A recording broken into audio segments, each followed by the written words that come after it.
The car stopped short of the gate. Ahead of it, the front doors of the house stood open. Not cracked, not ajar, but wide. The way doors get left when someone runs through them and forgets there's anything behind them worth closing. Black cypress lined the gravel drive. The lights inside were still on. The table was still set. Only the wind knew how to turn back. A man stepped out, white roses in one hand, the other buried in a coat pocket, around something heavier than it had any right to be. Then the sound arrived, not laughter. Water. Dripping. Slow. Uneven. Landing on marble somewhere down the west hall. And beneath it a woman's breath, working very hard not to break. A small shape came flying out of the east corridor and closed both fists into his jacket like it was the last door in a burning house. Please. The roses hit the floor. Nobody stopped to pick them up. The car slowed at the gate before Vincenzo Marchetti told it to. That was the thing about a driver who'd worked for you 15 years. He learned your moods before you did. Tonight the mood was easy. Tonight the mood was white roses and a small velvet box riding in his coat pocket like a second heartbeat. White, not red. Red said passion. White said forever. He'd learned that from a florist who charged him triple for the lesson. He'd paid without blinking, because some lessons were worth the money.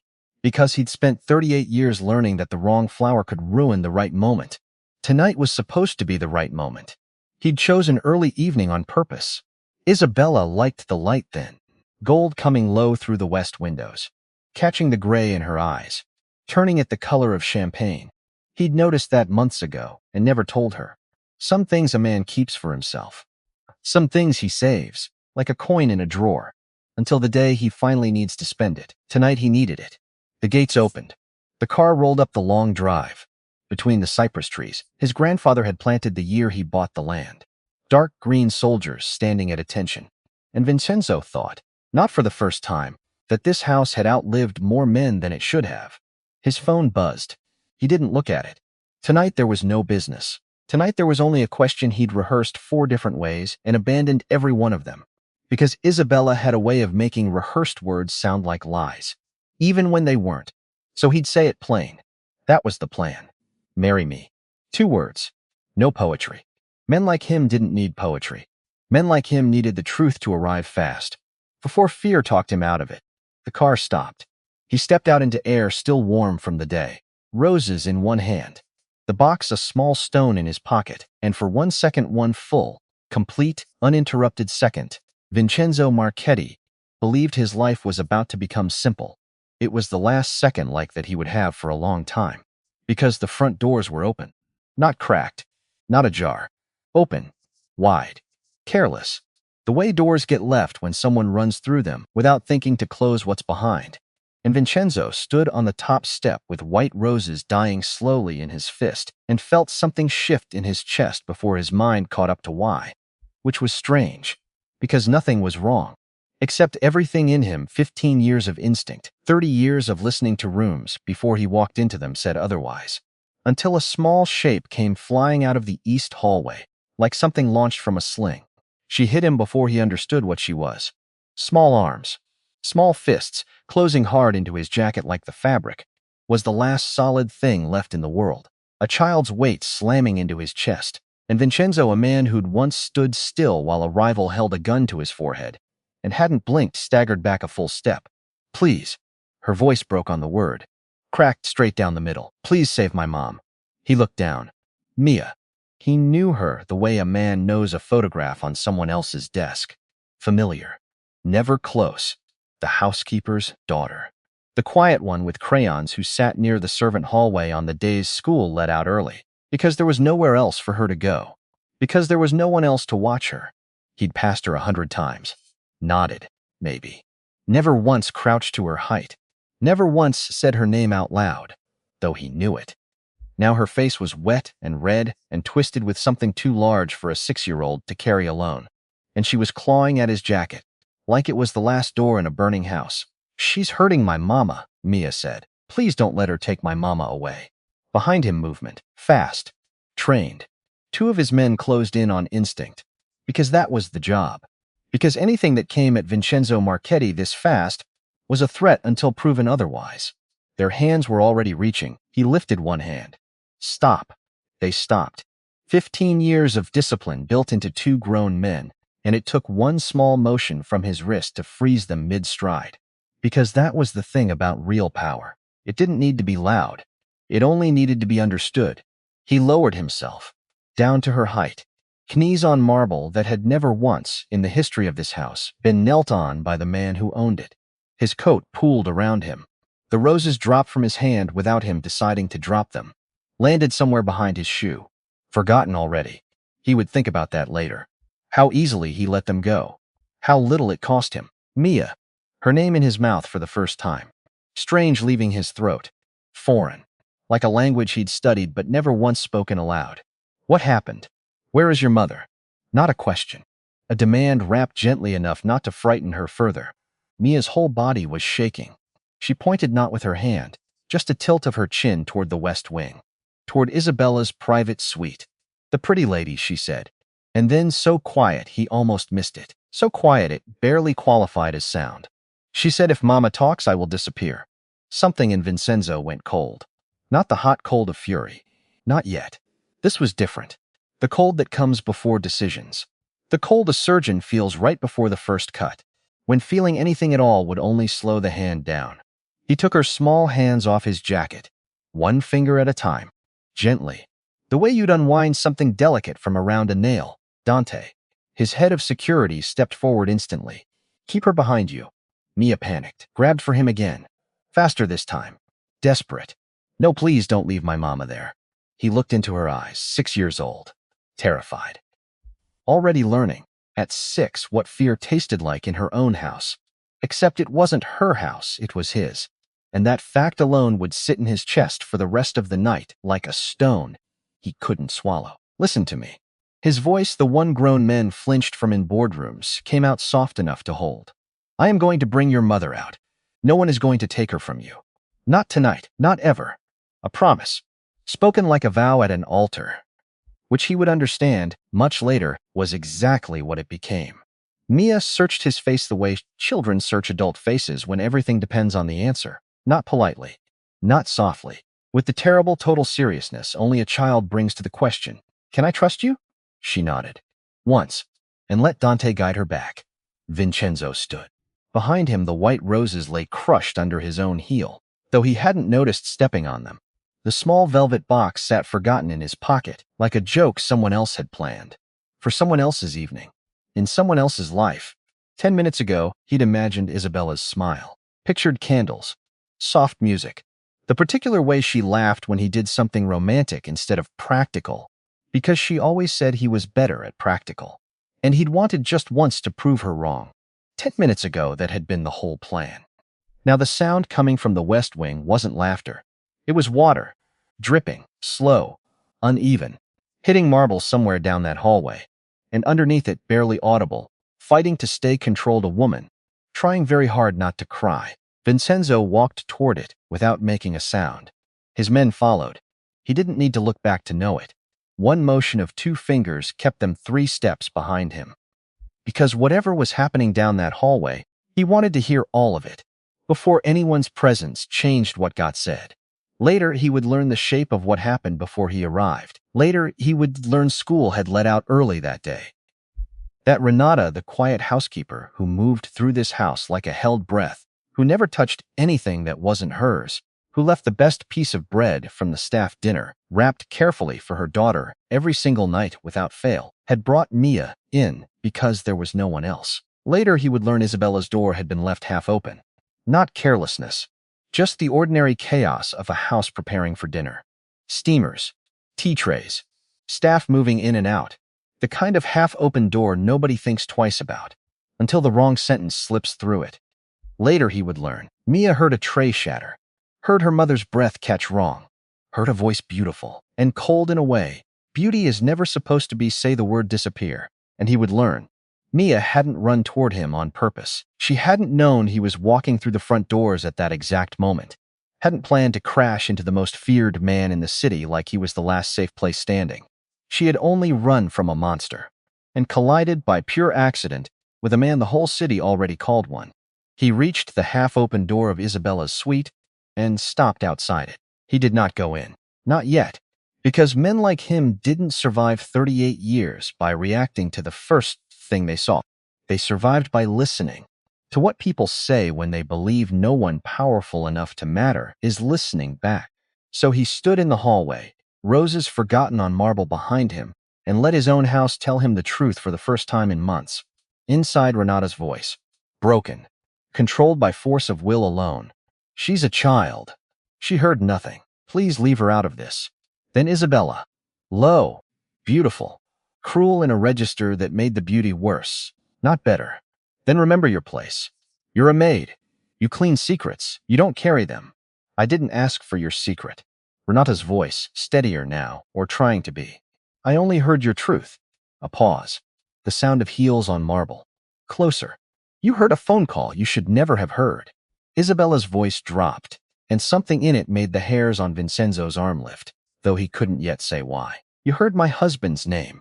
You heard what happens after the wedding. Now you'll forget it, or your daughter will pay for your memory. Vincenzo's face did not change. That was the terrifying part. The part his men would talk about for years afterward, in low voices, when they thought he couldn't hear them. No shout, no sudden motion, no visible break in the stillness that had made him rich and feared in equal measure. The change was smaller than that, and so much worse. His eyes went empty. His heart, which 2 minutes earlier had been racing with something close to tenderness for a crying child, went still. Not slow, still. The way a held breath is still. The way a held gun is still. Right before the trigger decides for you. He pushed the door open. Then, maybe, he said, you should have checked the door before threatening a mother in my house. Isabella froze. Renata turned, slow, from the floor where she knelt, soaked from her shoulders to the hem of her uniform. Dark hair plastered flat against one cheek, the fabric clinging to her knees where the water pooled. Her eyes found him first with terror, then disbelief.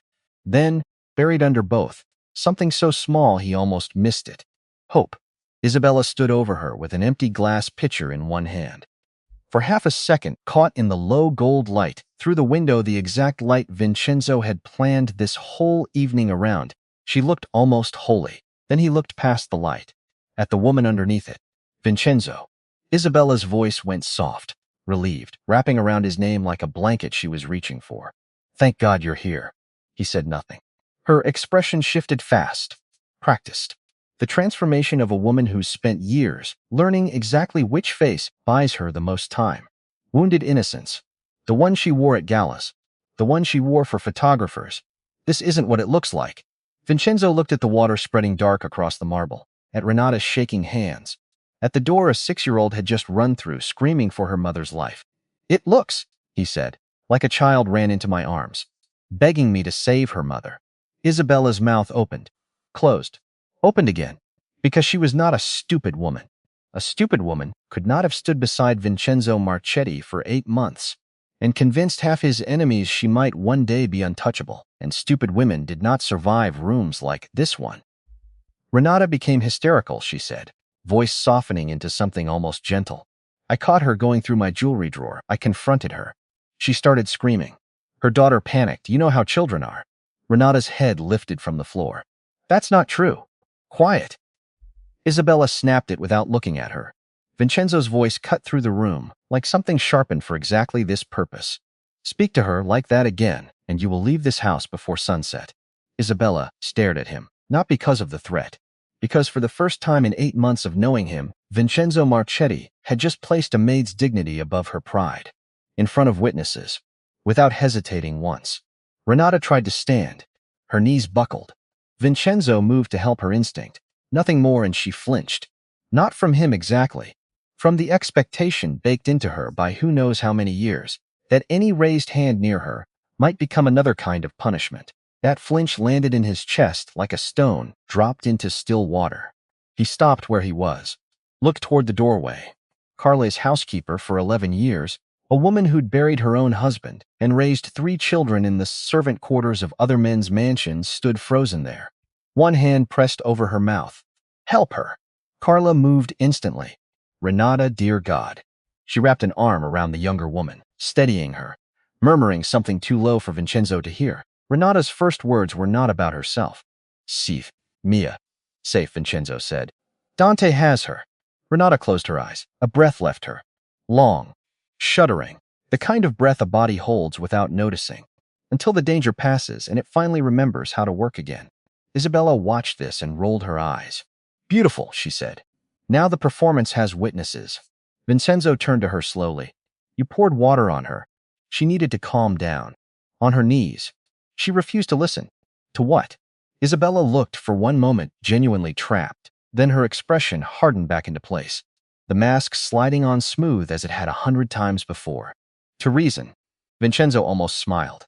It wasn't warm. It was the kind of smile grown men remembered years later, in nightmares, waking up sweating and unable to say exactly why. Reason sounds different through a door. Through a door. Isabella repeated it, and for a second her composure cracked. You were listening? I heard you threaten a child. Her face flushed. I was angry. Anger is breaking a glass. His voice never rose. It didn't need to. Anger is raising your voice. Threatening a little girl isn't anger, Isabella. It's character. Renata's eyes dropped to the floor. Isabella's pride cracked just enough for the rage underneath to surface. You're choosing to believe her because she looks pathetic, kneeling there. No. Vincenzo's voice didn't change register at all. I'm choosing to believe what I heard with my own ears. The words landed heavy. Isabella took a step back. Not far. An inch. Maybe two. But Vincenzo saw it. And so did everyone else in the room. She had prepared for other outcomes. Renata running to another servant. Renata begging for money. Renata trying to flee the house with her daughter in the middle of the night. Renata dismissed outright as a liar, hysterical, unreliable, the easiest kind of person for someone like Isabella to erase. She had not prepared for Vincenzo standing outside the door, hearing the truth for himself, in her own words. With no version left to control, he crossed to the overturned silver tray on the floor. A porcelain teacup lay shattered near the leg of the sofa. Tea had soaked deep into the cream rug. A folded linen napkin sat abandoned near Renata's shoe, exactly where it had fallen. This wasn't a staged theft, he said, more to himself than anyone. This was a woman bringing tea and walking straight into a secret too heavy for her hands to hold. He turned. Tell me exactly what happened. Isabella stepped forward before Renata could speak. No. I will not stand here while my own staff invent stories in my own room. Vincenzo looked around slowly at the walls, at the ceiling, at the marble under his feet. Your room, he said. My house. Isabella's mouth shut. Renata swallowed. Her voice, when it came, was quiet but no longer trembling quite so badly. Isabella asked for tea before dinner. Wanted her dress steamed again. Carla was in the kitchen, so I brought the tray up. A breath. The door wasn't fully closed. The steamer cord was still out in the hall. I wasn't trying to listen. She was on the phone, on speaker. Her hands were full with the dress. Continue. I heard a man's voice. Then I heard her say his name. Whose name? The question came out steady, but Vincenzo already felt the answer arriving before it landed. The way you feel weather change in your knees before the sky admits anything. Renata looked at Isabella, then back at him, and something crossed her face for just a fraction of a second, a flicker, gone almost before it started, the kind of hesitation that means a name has weight before the mouth even shapes it. Victor Kessler. Her voice didn't quite break on it, but it wasn't steady either. Not quite. And Vincenzo filed that away without knowing yet why he needed to. Dante's face changed in the doorway. Carla made the sign of the cross without seeming to realize she'd done it. Victor Kessler was not simply a name in Vincenzo's world.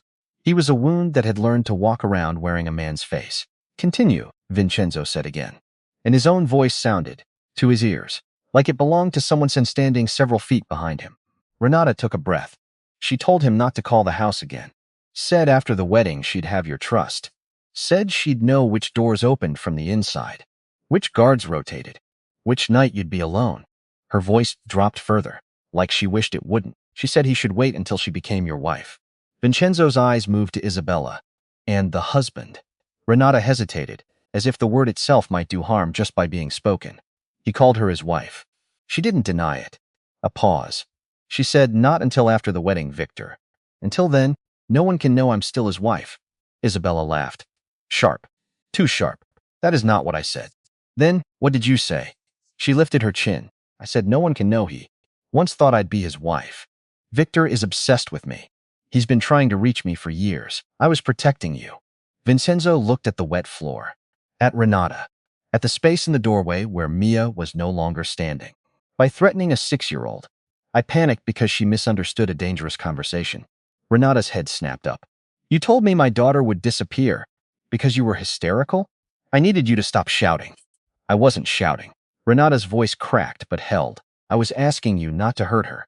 Isabella took a step toward her, forgetting Vincenzo entirely for one reckless second, because you brought her into this house like a shield.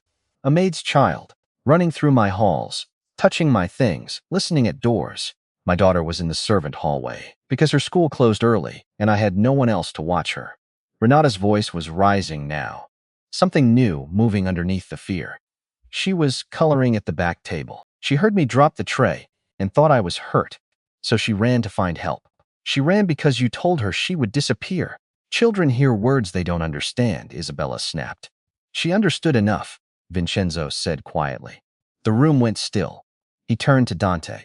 Bring Mia close enough for her mother to see her. Not inside yet. Dante nodded and stepped away. A moment later, he returned with Mia, who stood just outside the doorway, half hidden behind him, eyes darting until they found her mother. Mama. Renata moved toward her. Isabella, without thinking, took a sudden step of her own, and Mia flinched backwards so hard she nearly fell. Vincenzo saw the flinch. So did everyone else in the room. Renata's composure shattered entirely. Mia, baby. I'm here, Vincenzo nodded once, and Mia ran the rest of the way, wrapping both small arms around her mother's waist.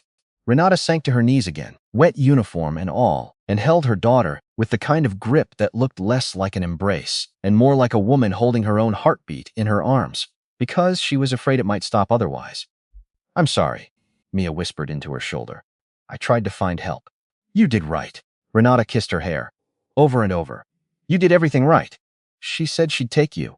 No one is going to take me from you. Mia looked up, past her mother's shoulder, to Vincenzo. He promised. Renata's eyes lifted too. Something passed between the two adults in that second. Not romance, not yet. Nothing close to it. Something cleaner. Trust, born inside a terrible moment. The kind that outlasts easier feelings because it was never built on comfort in the first place.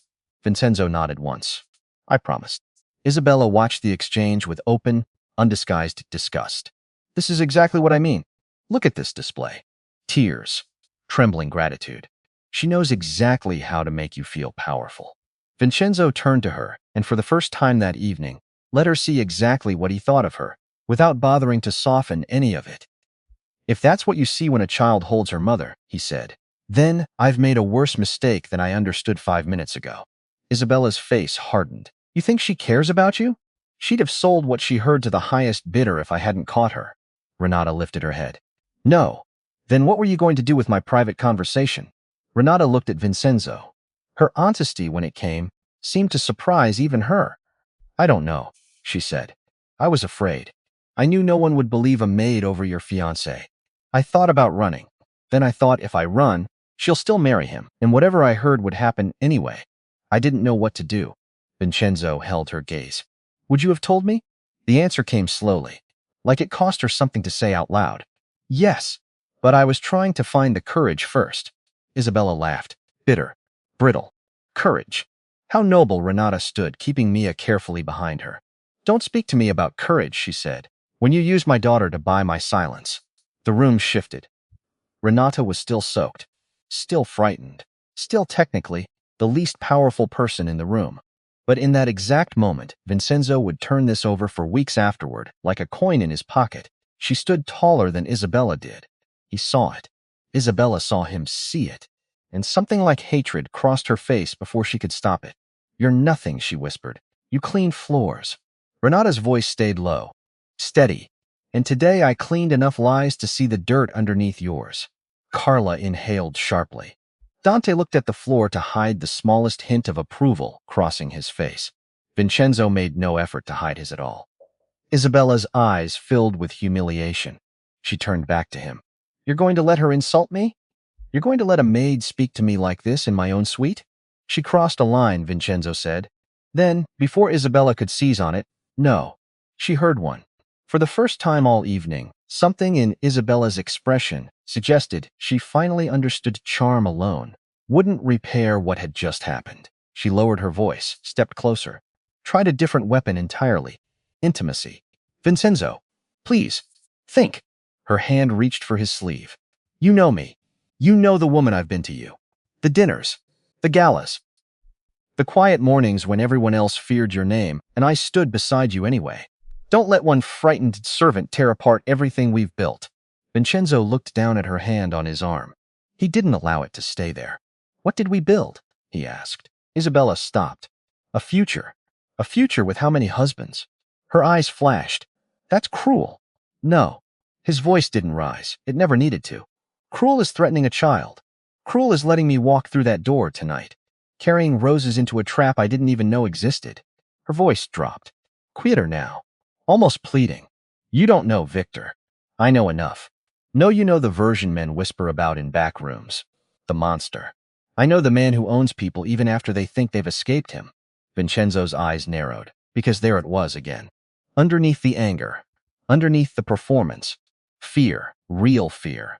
The kind that doesn't get manufactured for effect.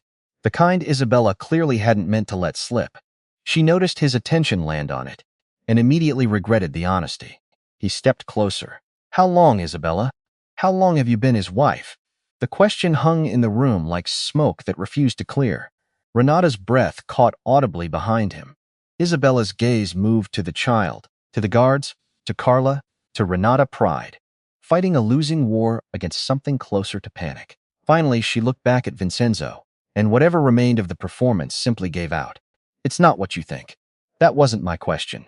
A long silence. Then, quiet enough that everyone in the room had to lean toward it to catch the words. I was 18. The sentence came out like something that had been buried alive for years, and was only now, forced by circumstance, allowed to surface. My father owed Victor money, Isabella said, and protection. Victor wanted a Conti name attached to his business. My father gave him me. The room went completely still. Even Renata's expression shifted. The anger draining out of it, replaced by something that looked almost like recognition. One kind of stolen girlhood glimpsing another. Isabella's face hardened fast. The shame of having revealed something real curdling immediately into defensiveness. It wasn't a marriage, she said. It was a transaction. Vincenzo's voice stayed level, quiet.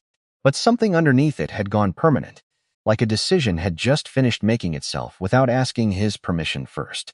No divorce. She looked away. No. No answer, Vincenzo said, is an answer. Mia's small voice broke the silence, muffled against her mother's side. Mama, is she crying? Renata gently turned her daughter's face away, toward her own shoulder. Don't look, baby. Isabella heard it and snapped. Do not pity me. Renata looked at her steady now, the fear finally beginning to burn off like fog in morning sun. I pity the girl you were, she said. Not the woman who threatened my daughter. Those words landed harder than any accusation could have. Isabella's eyes filled, but she refused visibly, physically refused, to let them fall.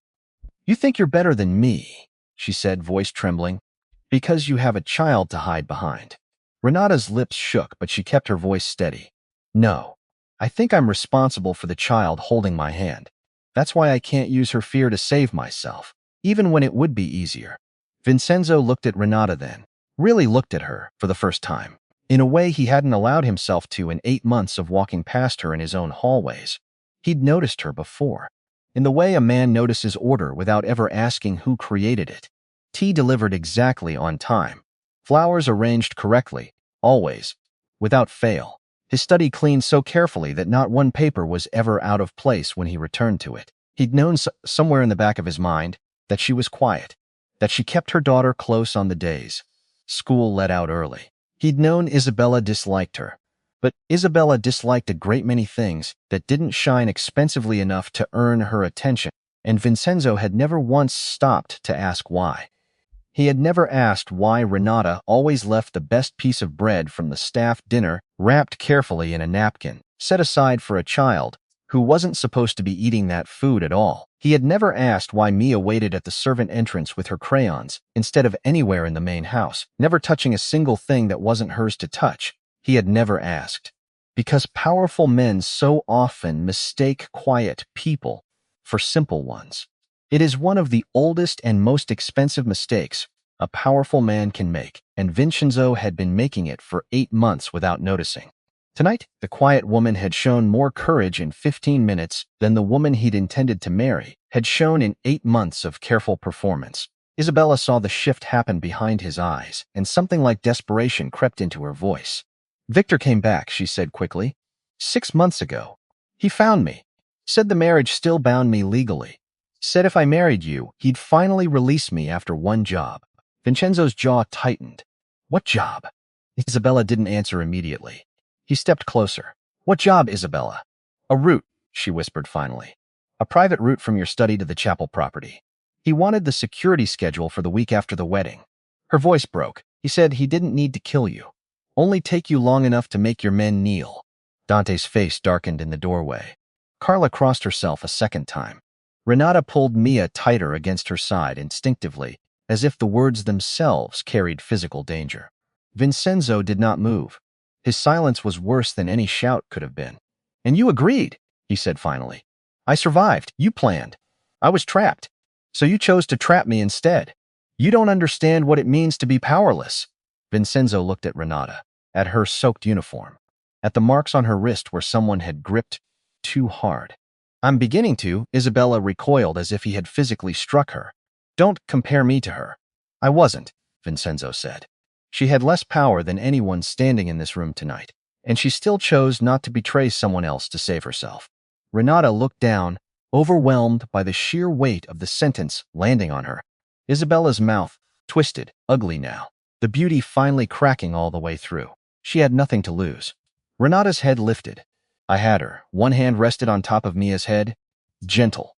Absolute. That is everything.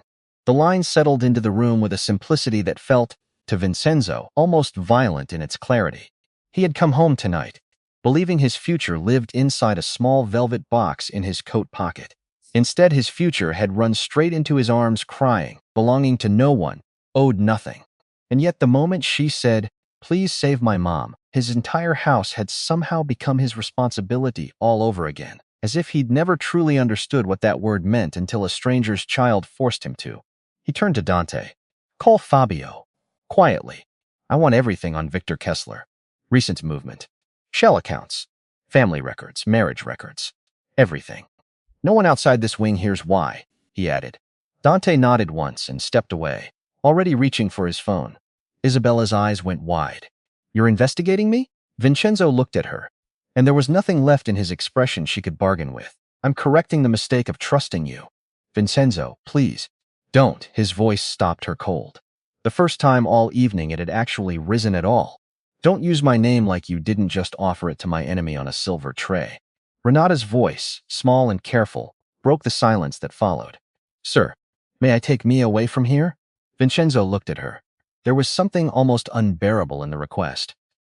A mother asking permission to remove her own child from a room where no child should have ever been made to feel afraid in the first place. Yes, he said. Carla will take you both to the east guest room. Renata blinked. Sir, I can go downstairs to the servant quarters. You'll go where my men can protect you, Vincenzo said. The guest room. Isabella laughed, thin and wet. Now she gets a guest room. Vincenzo didn't look at her. She gets safety. Carla moved toward Renata and Mia. Mia hesitated at the doorway, still watching Vincenzo over her mother's shoulder. Will you come, she asked. The question was small, but it filled the entire room. Vincenzo crouched down again, so their eyes met level. Soon. I promise. You already promised once. I don't break promises to children, he said. Especially not the ones I've only just started keeping. Mia nodded, solemn, the way only very young children can be solemn, with total, uncomplicated faith. Then she let Carla lead her and her mother away, down the hall, past the crushed white roses still lying forgotten on the marble. Renata paused at the doorway before leaving. I'm sorry, she said. Vincenzo frowned. For what? For hearing what I wasn't meant to hear. He looked at her soaked uniform, at the red marks circling her wrist, at the dignity she still tried, somehow, to keep folded around herself, like a coat too torn to actually protect her from the cold anymore. No, he said. I'm sorry it took a child running into my arms for me to hear what was happening in my own house. Renata's eyes shone, but she said nothing more. Then she was gone, Mia's hand in hers, disappearing down the hallway toward the east wing. When the door closed behind them, the room felt larger and emptier.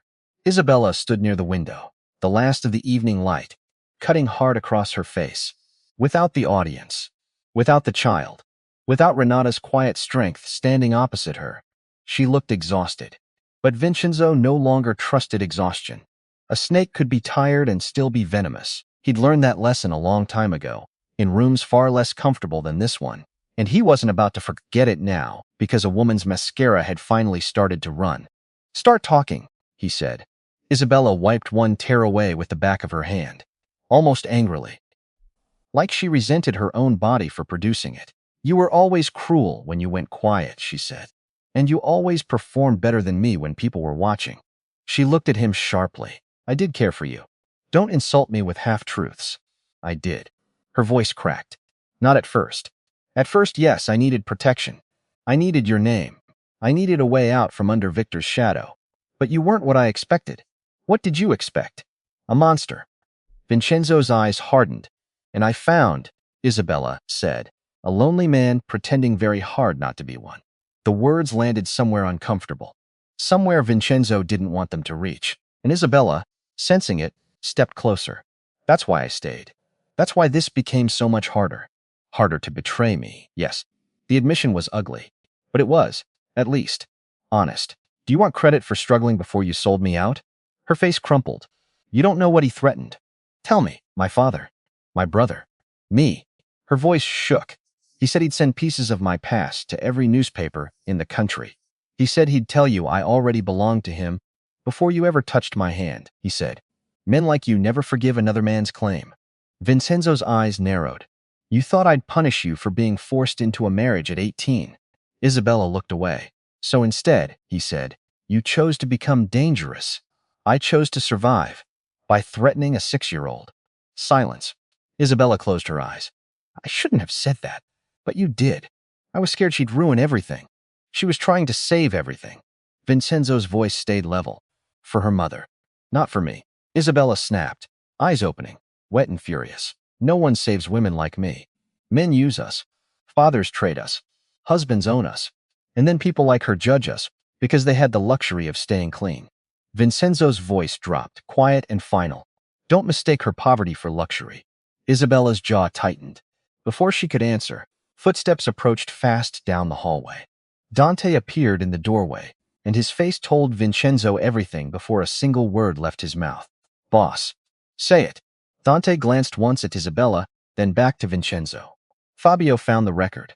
A marriage registered 9 years ago. Isabella Conti and Victor Kessler. No divorce ever filed. Isabella's shoulders dropped. Vincenzo didn't blink. There's more, Dante said. What more? Victor entered the city 2 nights ago, under a false name. Isabella went completely still. Dante kept his eyes on Vincenzo. And boss, he's not waiting for after the wedding. Ice moved through Vincenzo's chest. Where? We traced one of his men near the chapel property, the same location set for the blessing. 2 days from now. Vincenzo turned slowly toward Isabella. She looked genuinely terrified now. But terror no longer separated victim from traitor cleanly. Not in his eyes. Not anymore. Sometimes it simply wore both faces at once, and a man had to decide for himself which one was speaking. 2 days, Vincenzo said. Not after the wedding. He changed the plan, Isabella whispered. Or you lied about the timeline from the start. No, she shook her head hard, desperate now. No, I swear it. He told me after the wedding. He told me I had time. Vincenzo stepped toward her. Time for what? For a moment, the last of Isabella's performance simply burned away. And what was left underneath was something closer to the truth than anything she'd said all night. Time, she said, to decide whether to warn you. The confession hung in the air between them. For the first time since he'd walked through that door with white roses in his hand, Vincenzo's control very nearly cracked. You had 6 months, he said. I know. 6 months while a man I don't trust used you to reach inside my own house. I know. And the only reason I know any of it tonight, he said, voice low, almost gentle now in its finality, is because a maid dropped a tray. Isabella said nothing. There was nothing left to say. Vincenzo turned to Dante. Lock down the chapel property, quietly. Double the men around the east guest wing. Renata and Mia are under my protection, effective immediately. No one speaks to them without going through me first. Dante nodded and reached for his phone again. And Isabella, Vincenzo added, without turning back around. Boss? She stays where I can see her. Isabella's eyes filled again. Vincenzo, he stepped close enough that his voice barely needed to carry at all. If Victor Kessler is already moving on my chapel, he said, then this wedding surprise just became a funeral trap. And before this is finished, one of you is going to tell me exactly who was meant to die there. For 3 full seconds, Isabella didn't breathe. The name Victor Kessler had already poisoned the room. But the word chapel spread that poison into every corner of the house Vincenzo Marchetti called home. Because the chapel property wasn't simply where he'd planned a private blessing. It was the oldest Marchetti land in the entire region. A stone building his grandfather had bought after his very first victory, back when the family name was still small enough to fit inside one man's ambition. A place where 3 generations of Marchetti men had made their promises, buried their grief, and more than once trusted God a little more than they trusted each other. Victor Kessler choosing that ground wasn't only business. It was insult. A knife laid deliberately across the family's own table. Downstairs, in a small office off the west corridor that most of the household staff didn't even know existed, Fabio sat hunched over 3 monitors, one hand still on his phone, the other scrolling through records that had taken him the better part of an hour to pull together on such short notice. He didn't like what he was seeing. Not the marriage certificate. That had been almost too easy to find. Buried but not hidden well. The kind of document a careless man leaves behind because he never expected anyone rich enough to go looking for it. What he didn't like was the second thing, the access logs. Someone's inside the Marchetti organization, someone with clearance, high enough to view the internal security rotation, high enough to know which nights Vincenzo traveled without a full detail, high enough that Fabio's stomach turned cold, just running the numbers a second time to make sure he hadn't made a mistake, had pulled that exact information twice in the last 3 weeks. Both times, from a terminal inside the house. Both times using a login that belonged to someone Fabio had known for years. Someone he trusted. Someone Vincenzo trusted more than almost anyone alive. He stared at the screen a long time before picking up the phone to call Dante. Because if he was right in God, he hoped he wasn't. Then Victor Kessler hadn't found his way into this family's business by accident, or by threats against a frightened woman alone. He'd had help from somewhere much closer to home than anyone in that house was prepared to believe. Fabio's hand hovered over the call button for a long moment. Then he set the phone down instead and opened a second file, one with a name on it he wasn't ready to say out loud yet. Not until he was certain. Not until the evidence stopped feeling like something that might still turn out to be nothing. Upstairs, Vincenzo stood alone in Isabella's suite, the wet floor still gleaming faintly in the last of the evening light, the crushed roses still lying where he'd dropped them out in the hallway. And for the first time all night, he allowed himself one full breath before whatever came next. He thought of Mia's small hands, closing into his jacket. He thought of Renata's voice, steady even while shaking, telling him the truth when every part of her circumstances told her to lie.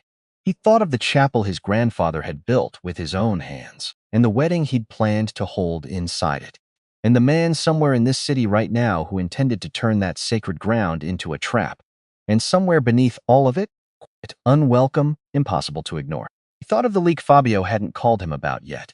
Not because he knew about it, because some instinct, older than reason, had already started to whisper that tonight's danger hadn't only walked in through the front door with a woman he almost married. Some of it, he suspected, had been living inside these walls far longer than that.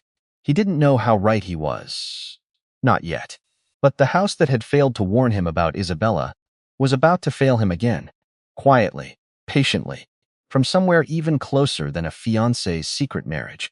And by the time Vincenzo Marchetti understood exactly how close, the chapel his grandfather built would already be waiting. For now, he only knew one thing for certain. Standing in a ruined room with water cooling on marble and roses dying in a hallway behind him. Nothing in his house was what it had looked like this morning. Not his bride, not his safety, And though he didn't know it yet, not his blood. What blood remembers, morning came to the Marchetti estate, the way it always did after a night like the one before it. Quiet. Too quiet. The kind of quiet that isn't peace. The kind that's just violence, holding its breath, waiting to see what happens next. Vincenzo hadn't slept. He'd tried. Lay down for maybe 40 minutes around 3 in the morning. Staring at a ceiling he'd looked at 10,000 times before and never once really seen. Because sleep required a mind willing to stop working. And his mind hadn't stopped. Not since a 6-year-old girl slammed into his chest and asked him to save her mother. So he gave up around 4. Sat in his study instead.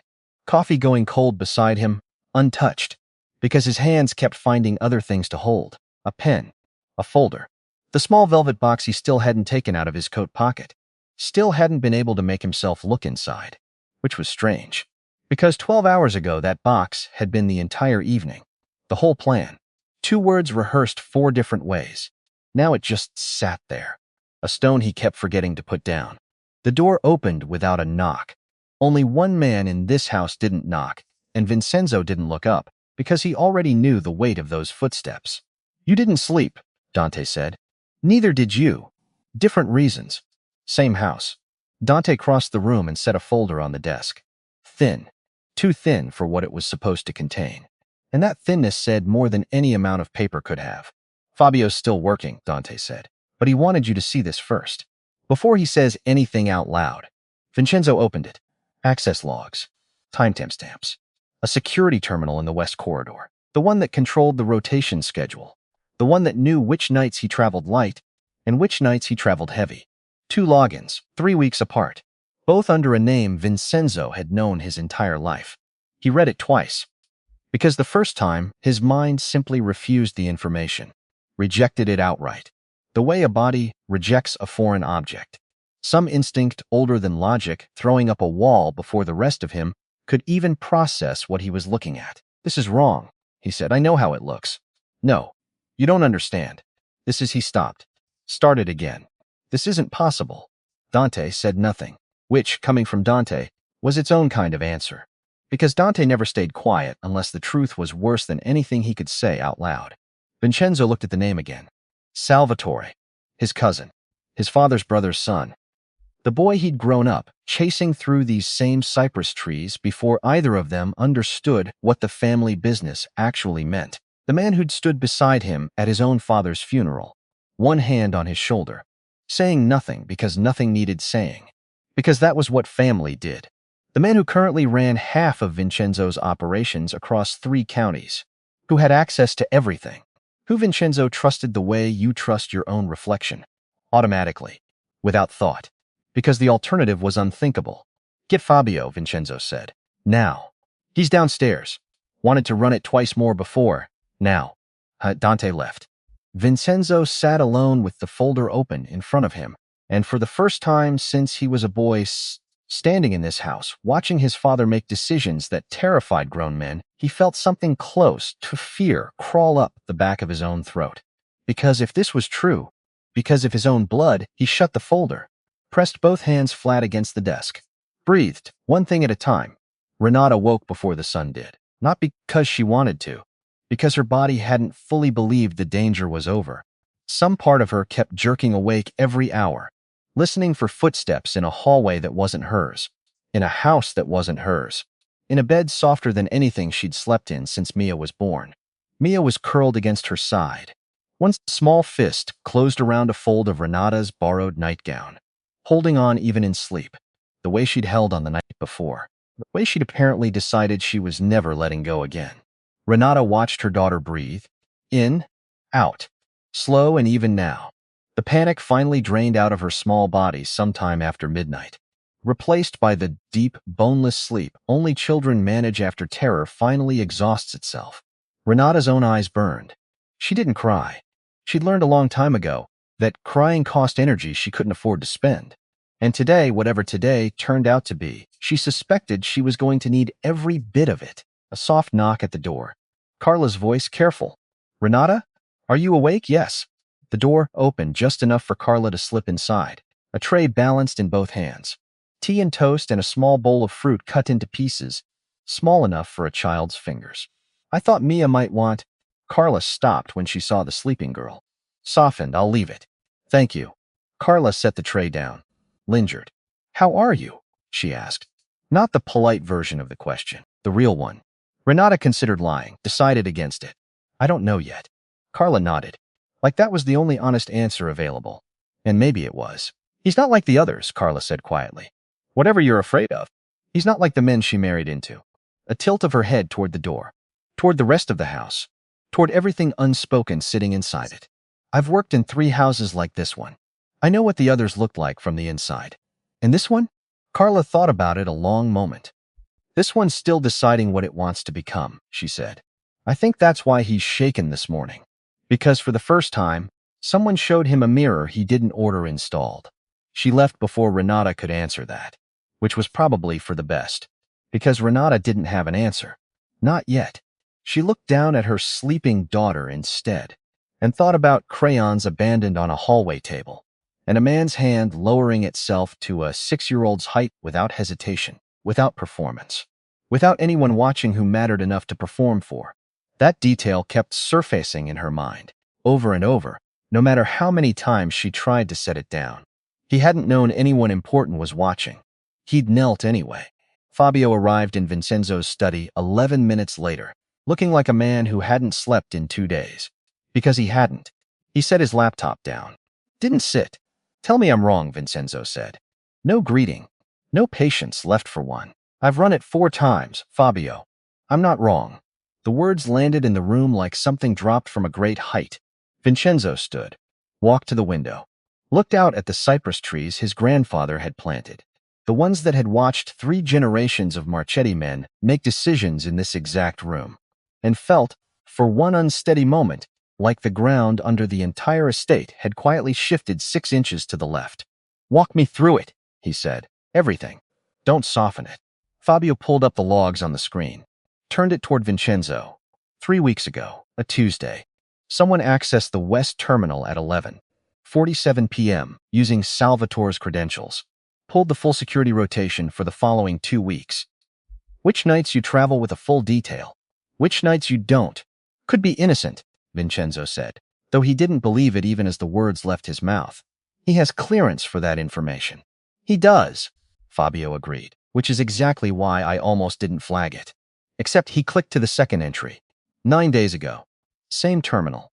Same credentials. This time he pulled something different. Fabio's jaw tightened.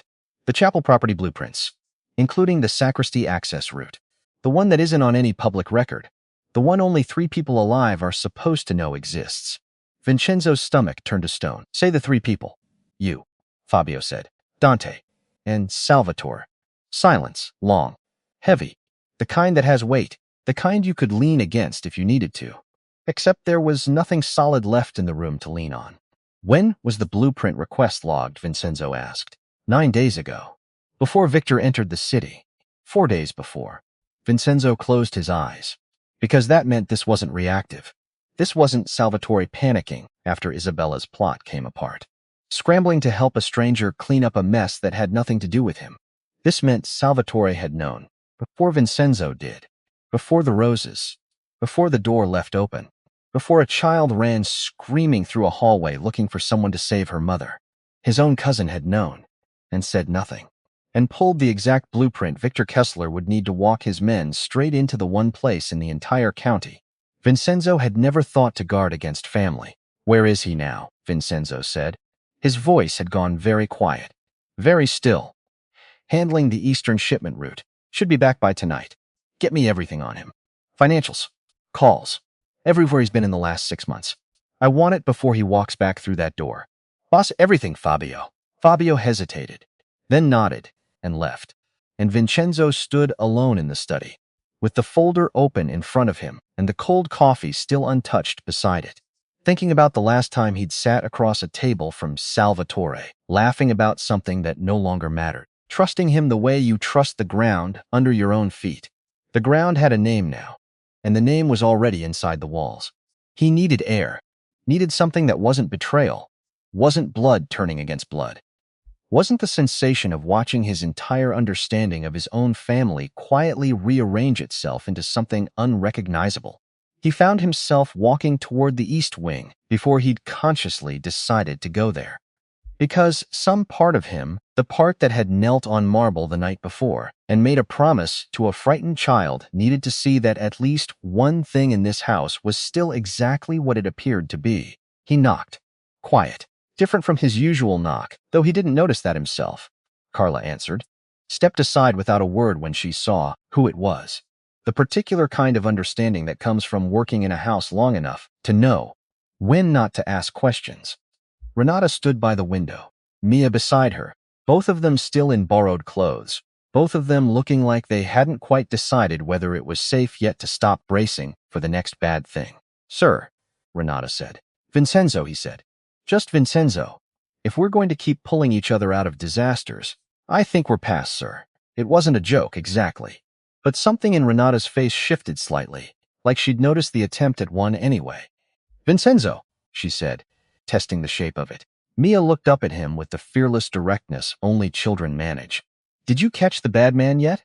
Not yet, Vincenzo said, crouching automatically, the motion already becoming familiar. But I will. Promise? I don't make promises I can't keep, he said, which is why I haven't promised that one yet. I need you to understand the difference. Mia considered this with the gravity of a much older person. Okay, she said finally. But when you catch him, then you can promise. Deal. She held out one small hand, and Vincenzo, a man who had shaken hands with senators and killers and everything in between, shook it like it was the most important negotiation he'd conducted all year, which, in a way, it was. Renata watched the exchange with an expression Vincenzo couldn't quite read. Something softer than gratitude. Something more careful than admiration. You look like you haven't slept, she said, once Mia had wandered back toward the window to watch the birds in the garden below. I haven't. Something's wrong.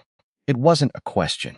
Vincenzo looked at her and found, to his own surprise, that he didn't want to lie to her. Didn't see the point. Someone in my own family may have helped the man who wants to hurt this house, he said. I'm still confirming it, but the evidence isn't leaving me much room for doubt. Renata's face went still. Family, she repeated. My cousin. I'm sorry. Don't be. It isn't your burden to carry. No, she said, quiet but firm. But I know what it costs to find out someone close to you was never who you thought. Something in the way she said it made Vincenzo look at her more closely. There was a history in that sentence. Folded up small, put away somewhere she clearly didn't intend to unpack in this conversation. He didn't push. Some doors, he was learning, opened faster when you didn't shove them. I should go, he said instead. There's a great deal to confirm before tonight. Vincenzo. He stopped in the doorway. Renata's voice was quieter now. Thank you for yesterday. For all of it. Don't thank me yet, he said. I haven't finished fixing what I let happen in the first place. He left before she could answer, and didn't see the way she watched the door long after it closed, or the small, unguarded smile Mia gave her mother from across the room. The kind of smile children give when they've noticed something the adults haven't said out loud yet. Salvatore Marchetti returned to the estate a few minutes past 6 that evening, driving his own car up the long gravel drive between the cypress trees, whistling something under his breath that he couldn't remember later, because by the time he stepped out of the car, the whistling had already stopped meaning anything. He noticed the extra men first, stationed differently than usual. 2 at the gate instead of 1. 2 more near the garage, positioned in a way that wasn't quite casual, wasn't quite alarming, but sat somewhere uncomfortably between the 2. He noticed, and something cold moved through his chest. Though his face trained for exactly this kind of moment, trained over years of learning to smile through situations that should have terrified him, betrayed absolutely nothing. Evening, he said to the men at the gate. Evening, sir. Sir. Not cousin. Not Sal, sir. Formal and correct and wrong in a way that told him something before anyone said a single word to confirm it. He walked into the house like a man with nothing on his mind but dinner. Vincenzo was waiting in the study. Alone. No Dante. No Fabio. Which should have been comforting. A private conversation between family. Nothing more. Except Salvatore had known Vincenzo his entire life, and he knew that when Vincenzo wanted witnesses removed from a room, it meant one of 2 things. Either he was about to say something he didn't want repeated, or he was about to hear something he didn't want witnessed. Sal. Vincenzo didn't look up from the desk. Sit. You look like hell, Salvatore said, easing into the chair across from him, keeping his voice light, keeping everything about himself light, because lightness had kept him alive in rooms far more dangerous than this one. Rough night? You could say that? Isabella? Among other things. Vincenzo finally looked up, and Salvatore, who had spent 31 years learning to read his cousin's face better than anyone alive, because his own survival had occasionally depended on it, saw something there he didn't recognize. Not anger. Anger he could handle. Anger was familiar. This was closer to grief. I need to ask you something, Vincenzo said. And I need you to understand that how you answer matters more than it's ever mattered before. Salvatore kept his expression easy. All right. 3 weeks ago, the West Terminal. Did you pull the security rotation? For the Eastern shipment, yes. I told Dante I'd need it for 9 days ago, Vincenzo said, cutting through the explanation before it could fully form. The chapel, blueprints, the sacristy route. The room went very quiet. Because Salvatore had rehearsed 100 lies in his life, told them smoothly, easily, to men who would have killed him for lesser mistakes than the truth. He had a gift for it. Everyone said so. Even Vincenzo had said so, once, years ago, half joking you could sell ice to a man standing in snow, Sal. But sitting across from his cousin's face, the particular stillness of it, the particular grief already forming there before Salvatore had said a single word, the lie simply wouldn't come. Vincenzo, answer the question. It's not what you think. Vincenzo's jaw tightened. That's what she said too. Last night. In almost the same words. I'm not her. Then prove it. Tell me why my own blood pulled the blueprint of the one route into that chapel that only 3 people alive were ever supposed to know existed. Days before a man who wants me dead walked into this city. Salvatore's mind raced. Because there were versions of the truth he could offer. Half-truths. Angles that made him a victim instead of a conspirator. A man caught between forces larger than himself, instead of a man who had chosen deliberately, years ago, to start walking toward this exact moment. He chose the version that felt safest. Victor approached me 8 months ago, he said. Before you ever met Isabella. He knew things about our family's finances he shouldn't have known. Threatened to expose old accounts. Accounts from your father's time that would have destroyed everything we've built if certain people saw them. So you gave him the blueprint. I gave him nothing yet. I was buying time. Trying to find a way to handle it without telling me. Vincenzo's voice had gone dangerously flat. Your own blood. Your own family. You decided, alone, that the correct response to a threat against this house was to keep me in the dark and hand a stranger a map to my own chapel. I was protecting the family, Vincenzo. You were protecting yourself. Salvatore's composure cracked. Just slightly. Just enough to show the anger underneath it. The anger that had been sitting there far longer than 8 months. Far longer than Victor Kessler had ever entered the picture. Was I? He said. Or was I protecting the only inheritance I was ever going to get, since my father wasn't given the one he was owed? And there it was. The real thing. The old wound finally torn open in daylight after decades of careful bandaging. Vincenzo went very still. Say that again. Salvatore stood, paced once, twice. Something in him finally loosening after years of holding it perfectly, uncomfortably in place. My father should have led this family, he said. You know that. Everyone knows that. Rocco was the elder son. Rocco built half of what your father inherited without lifting a finger to earn it. And your grandfather chose Antonio instead. Chose him because Antonio was ruthless in ways Rocco never was. Because Antonio was willing to do things my father wasn't. That's not the same as owed, Vincenzo said quietly. Isn't it? Salvatore's voice cracked. Just slightly. My father died believing he'd been robbed of something that was rightfully his. Died bitter. Died small, in a house half the size of this one, while your father built an empire on land. My grandfather bought with his own hands. And I grew up watching that. Watching my father shrink a little more every year. Watching him drink himself into an early grave over a decision made before either of us was even born. Vincenzo sat back slowly. Because some part of him understood, even now, even furious, even betrayed, exactly how a wound like that could calcify over 30 years into something a man mistook for justice. So you decided, he said, that the way to correct a mistake made by our grandfather was to help a man like Victor Kessler. Bring down everything Antonio built. Everything I've spent my life protecting. I decided, Salvatore said, that I was tired of being the cousin, the lieutenant, the man who does the work and never gets the name on the door. So this was never about a threat against the family, Vincenzo said. This was about you wanting my seat.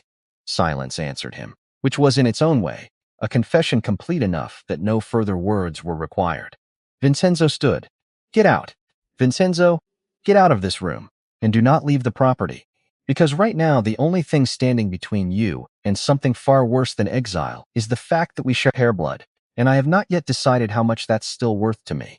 Salvatore's face went pale, because he had expected anger, had braced for it, prepared for it, rehearsed responses to it on the drive up that gravel road. He had not expected to see, underneath the anger, something that frightened him considerably more: disappointment. The specific, bottomless kind that only family can produce in each other. The kind that doesn't fade with an apology, because it was never really about the offense in the first place. It was about the shape of the person who committed it. He left without another word. Vincenzo sat in study a long time after the door closed, staring at nothing, feeling something in his chest he didn't have a name for. Not grief, exactly. Not rage either, though both were somewhere underneath it. Something closer to mourning for a version of his family that had apparently never fully existed. A version he'd been living inside for 38 years, without noticing the cracks running through its foundation the entire time. Dante found him there an hour later. Well? Dante asked. He admitted it, Vincenzo said. Or most of it. Enough. What do you want done? Vincenzo considered the question longer than Dante expected him to. Watch him, he said finally. Every move, every call. But don't touch him yet, boss, if he's already working with Kessler. I know what he's done, Dante. Vincenzo's voice was tired in a way Dante had rarely heard from him. But I don't yet know how deep it goes, and I would rather learn the full shape of this betrayal before I decide how to end it. Cutting off the visible half of a wound doesn't heal the rest of the infection. It just hides it. Dante nodded slowly. And Kessler? The chapel? Still happening the day after tomorrow. As far as anyone outside this room needs to believe. Vincenzo's eyes hardened. If Salvatore already gave him the blueprint, then Kessler thinks he has an advantage we don't know about. Good. Let him keep thinking that a little longer. You're going to use the blessing as bait. I'm going to use my own chapel, Vincenzo said. The same way my grandfather intended it, as a place where the truth finally gets forced into the light. One way or another. 3 floors below, in the small office off the west corridor, Fabio sat with his laptop open and his stomach in knots. Because confirming Salvatore's betrayal hadn't closed the file the way he'd expected it to. It had opened a new one. Because buried in 6 months of financial records, deep enough that he'd almost missed it entirely, 3 encrypted transfers routed through accounts that didn't officially exist, was a pattern that troubled him more than anything Salvatore had done alone. The money wasn't only moving from Victor Kessler to Salvatore. It was moving the other way too, which meant either Salvatore was funding something of his own, something separate from Victor's plan entirely, or Salvatore wasn't the man taking orders in this arrangement at all. He was the one giving them. Fabio stared at the screen a long time, feeling the particular dread of a man who has just realized the ground he thought he was standing on has a second floor beneath it, one he hadn't known to look for. He picked up the phone, set it down again. Because if he was right, if Salvatore wasn't Victor's tool, but Victor's employer, if the man Vincenzo had just exiled from his study was not a desperate cousin caught in someone else's scheme, but the architect of the entire thing, then everything Vincenzo believed he understood about the coming ambush was built on a foundation half as deep as it needed to be. He picked the phone back up. This time, he dialed. Isabella sat alone in the small guarded room they'd moved her to that morning, watching the light shift across the wall, feeling every hour pass like something heavier than the one before it. No one had told her much, only that she would remain under guard until further notice, only that her father had been contacted, though what that meant exactly, she didn't yet know. She thought about Renata's face the night before. I pity the girl you were, not the woman who threatened my daughter. The sentence had lodged somewhere under her ribs and refused to leave, because she'd spent 8 years building a version of herself no one could pity. Beautiful, untouchable, the kind of woman men feared crossing. Not because she held any real power of her own, because she'd learned to borrow it convincingly from whoever stood closest. And in one sentence, a maid on her knees in a soaked uniform had stripped all of it away in front of witnesses. The door opened. Vincenzo stepped inside, alone, and something in his face told her this conversation would be different from the ones before it. "Sit," he said, not unkindly, just tired. She sat. "I need everything," he said. "Not half of it. Not the version that protects you. Everything Victor told you about the chapel." Isabella studied his face a long moment. "You already know most of it. I know the target. I don't know the details. And right now the details are the only thing standing between my house, surviving this, and something I don't want to finish that sentence." Isabella exhaled slowly. Something in her posture shifted. Not surrender, exactly, but something adjacent to it. He'll come through the sacristy," she said. "Not the main entrance. That's the entrance everyone will be watching. We know about the sacristy." Something flickered across her face. "You do? We have the same blueprint he does," Vincenzo said. Apparently. Isabella's eyes narrowed slightly, hearing something underneath the sentence she wasn't yet being told directly. "There's more," she said slowly. "He said someone inside would make sure the side door stayed unlocked during the ceremony rehearsal. Someone who knew the property well enough that no one would question them being there." Vincenzo's jaw tightened. "Did he ever say a name?" "No, only that it was someone I'd never suspect. Someone close to you." "Huh." She paused. "I thought he meant me." "He didn't."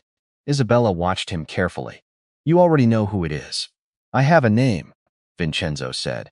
"I don't yet have the whole shape of what that name is capable of." He stood to leave, stopped at the door. "One more thing," he said. "The key. The one Renata found in your sleeve." Isabella's face changed slightly. "What about it? Where did you get it?" For a long moment, Isabella said nothing. "Victor gave it to me," she said finally. "Months ago. Before I understood what it opened." "You didn't know." "I knew it was old. I knew it mattered to him more than an ordinary key should matter to anyone. I didn't understand why until he explained what door it belonged to." Her voice dropped. "He said it once belonged to a bride. Generations ago. Said stealing it from your family's chapel was the first move he ever made against you. Years before I entered the picture at all." Vincenzo went very still. "Years before. He's wanted this longer than you think, Vincenzo. Longer than me. Longer, I think, than even Salvatore." She said the name carefully, watching for his reaction, confirming what she already suspected. "This isn't only about you. It's about something between your families that started before either of us was born." Vincenzo left the room without answering, because the pieces were finally starting to assemble themselves into a shape he didn't want to look at directly. Not yet. Not until he understood exactly how far back the wound really went. That night, long after the house had gone quiet, Vincenzo sat alone in the family archive room on the third floor. A room he rarely visited, filled with ledgers and photographs and documents going back 3 generations. The physical memory of everything his family had built and buried in equal measure. He found what he was looking for near midnight. A letter, handwritten, dated over 40 years ago, addressed from his grandfather to a business associate whose name Vincenzo didn't immediately recognize. He read it twice before the name settled into place. Kessler, not Victor. An older Kessler, a grandfather, or perhaps a great-uncle. Someone from an earlier generation of the same family, doing business, real business, legitimate on paper with Vincenzo's grandfather in the years before either family's fortunes hardened into what they eventually became. The letter described a partnership, a shared investment in land, the same land. Vincenzo realized with a slow, cold understanding that the chapel eventually sat on. And a betrayal. His grandfather had cut the Kessler family out entirely. Taken sole ownership through means the letter didn't fully explain, but strongly implied weren't honest. Built the chapel, the same chapel his family now treated as sacred ground on land that, by any fair accounting, had originally belonged to both families equally. Vincenzo sat back slowly, the letter trembling faintly in his hand. Because this wasn't only Salvatore's resentment over a leadership decision 1 generation removed. This was a debt going back further than either of them had understood. A theft, dressed up over decades as legitimate inheritance, waiting patiently for someone angry enough and patient enough to come collect it. Victor Kessler wasn't only avenging a marriage of convenience gone wrong. He was avenging his own family's name. And somewhere in the last 8 months, Salvatore Bitter, overlooked, carrying his own inherited grievance about a stolen birthright, had found the one man in the world whose anger matched his own closely enough to make an alliance out of it. Two wounds from two different generations, finally meeting in the same room. Vincenzo folded the letter carefully and sat with it a long time in the dark, feeling the full weight of what he was about to walk into settles onto his shoulders like something physical. Because the chapel wasn't only about protecting his house from an enemy. It was about finally paying a debt his own grandfather had left unpaid for 40 years, and deciding for the first time in his life whether the man he wanted to become would choose to settle it with more theft or with something his family had never once tried. The truth, somewhere across the estate, in a guest room he wasn't supposed to be anywhere near, Salvatore packed a small bag with shaking hands, because he'd overheard enough through a half-open door to know that Vincenzo's suspicion had grown teeth sometime in the last few hours. And teeth like that didn't stay patient for long. He had one call left to make. He made it standing at the window, voice low, watching the cypress trees sway black against a sky that hadn't yet decided whether it wanted to rain. "He knows," Salvatore said when the line connected. "More than I expected. Faster than I expected. The plan for the day after tomorrow, it's not safe anymore. He's already circling." Victor's voice came back flat, unbothered. The voice of a man who had waited 9 years and considered one more disrupted night a minor inconvenience rather than a crisis. "Then we move faster too," Victor said. "Tonight. Not the day after tomorrow." Salvatore's stomach dropped. "Tonight? The men aren't in position. The men are exactly where I need them," Victor said. "I've been ready for this longer than you've been useful to me, Salvatore." The later date was always the fallback. Tonight was always the plan, if it came to that. "You never told me that." "I don't tell my tools everything they think they're owed," Victor said. And something in his voice made Salvatore's blood run cold, made him understand too late, the way these understandings always arrive too late, exactly how small a piece he'd actually been in someone else's much larger design. "Be at the sacristy door within the hour," Victor said. "Or don't be anywhere at all when this is finished." The line went dead. Salvatore stood at the window a long moment, bag half packed, hands still shaking, staring out at the same cypress trees his own father had once stood beneath as a young man before an old decision cut him out of everything he believed was his by right. He thought about turning back, walking down 2 flights of stairs and knocking on Vincenzo's study door and telling him everything, all of it, the full depth of what he'd done and who he'd done it with, and letting the family deal with him. However family dealt with betrayal. Like this, he thought about it for almost 30 seconds. Then he picked up the bag and went out through a door that wasn't watched as closely as the front gate, and walked into the dark toward a chapel his own grandfather had helped build the land for, decades before either family's grievance had curdled into something this expensive. Behind him, unnoticed, a shape moved in the shadow of the garage. Fabio had been watching that door for the last 4 hours. He didn't follow immediately. Instead, he lifted the radio to his mouth, voice low, steady despite the adrenaline suddenly flooding his system. "Boss," he said. "He's moving." And whatever call he just made, it wasn't about tomorrow. It was about tonight. In his study, Vincenzo was already reaching for his coat before Fabio finished the sentence. Because whatever plan he'd built around the coming blessing the lockdown, the quiet men positioned along every road leading to the chapel, the careful patience he'd promised himself he would exercise before acting, had just collapsed under the weight of one word: tonight. He looked once toward the east wing, toward the room where Renata and Mia were sleeping, unaware that the danger they'd survived last night had just decided not to wait for its scheduled day after all. Then he moved.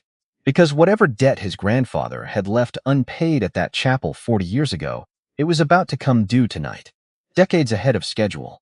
And Vincenzo Marchetti had no intention of losing the one thing he'd only just started learning how to protect. The house behind him fell into motion. Quiet. Practiced.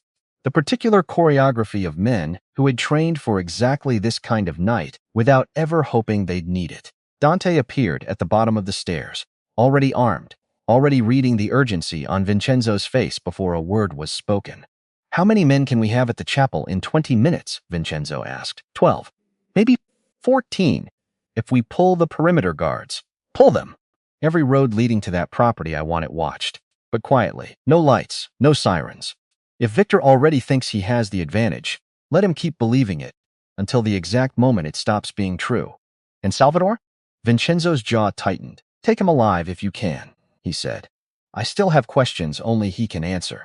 But if it comes down to him or one of our own men, you already know which way that decision goes. Dante nodded once, already moving toward the door. Vincenzo paused at the base of the stairs, a moment longer than he meant to, looking back up toward the east wing, toward a door he desperately wanted to knock on before he left this house, if only to hear one more time that both of them were safe behind it. He didn't have time.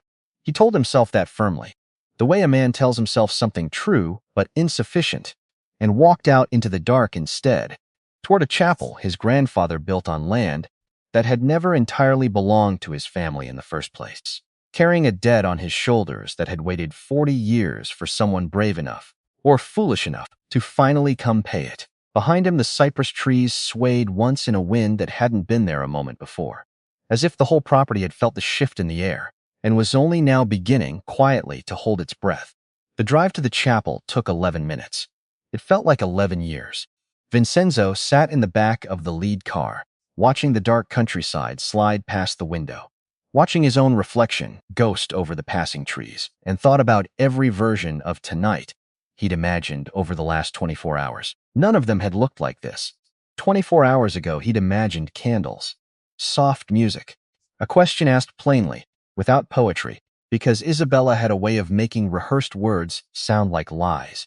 Now the woman he'd planned to ask that questions sat under armed guard 3 miles behind him, and the chapel he'd chosen for their blessing was about to become a battlefield built on a theft his own grandfather had committed before Vincenzo was even born. He thought about Mia's small hand closing into his jacket. Please save my mom. He thought about Renata's voice, steady even while shaking. I think I am responsible for the child holding my hand. He thought, unwillingly, about Salvatore as a boy of 9, chasing him through these cypress-lined roads, laughing at something neither of them could remember now, before either of them understood what their family name would eventually cost. 2 minutes out, Dante said from the front seat. Vincenzo nodded, checked the weapon at his side out of habit rather than need, because his hands wanted something to do besides sit still. Fabio, he said into the radio. Status. Static. Then Fabio's voice, tight, urgent in a way that made Vincenzo's chest go cold before the sentence even finished. Boss, the sacristy door. It's already open. How long? I don't know. Could be minutes. Could be. The radio cut out. Not static. Silence. The particular, total silence of a channel being deliberately jammed by someone who understood exactly what frequency to block, and precisely when to block it. Vincenzo's driver looked back at him, waiting for instruction. Faster, Vincenzo said. Now. The car surged forward through the dark, cypress trees blurring past the windows like something out of a memory that hadn't happened yet, and somewhere ahead of them, past a wrought iron gate, his grandfather had installed.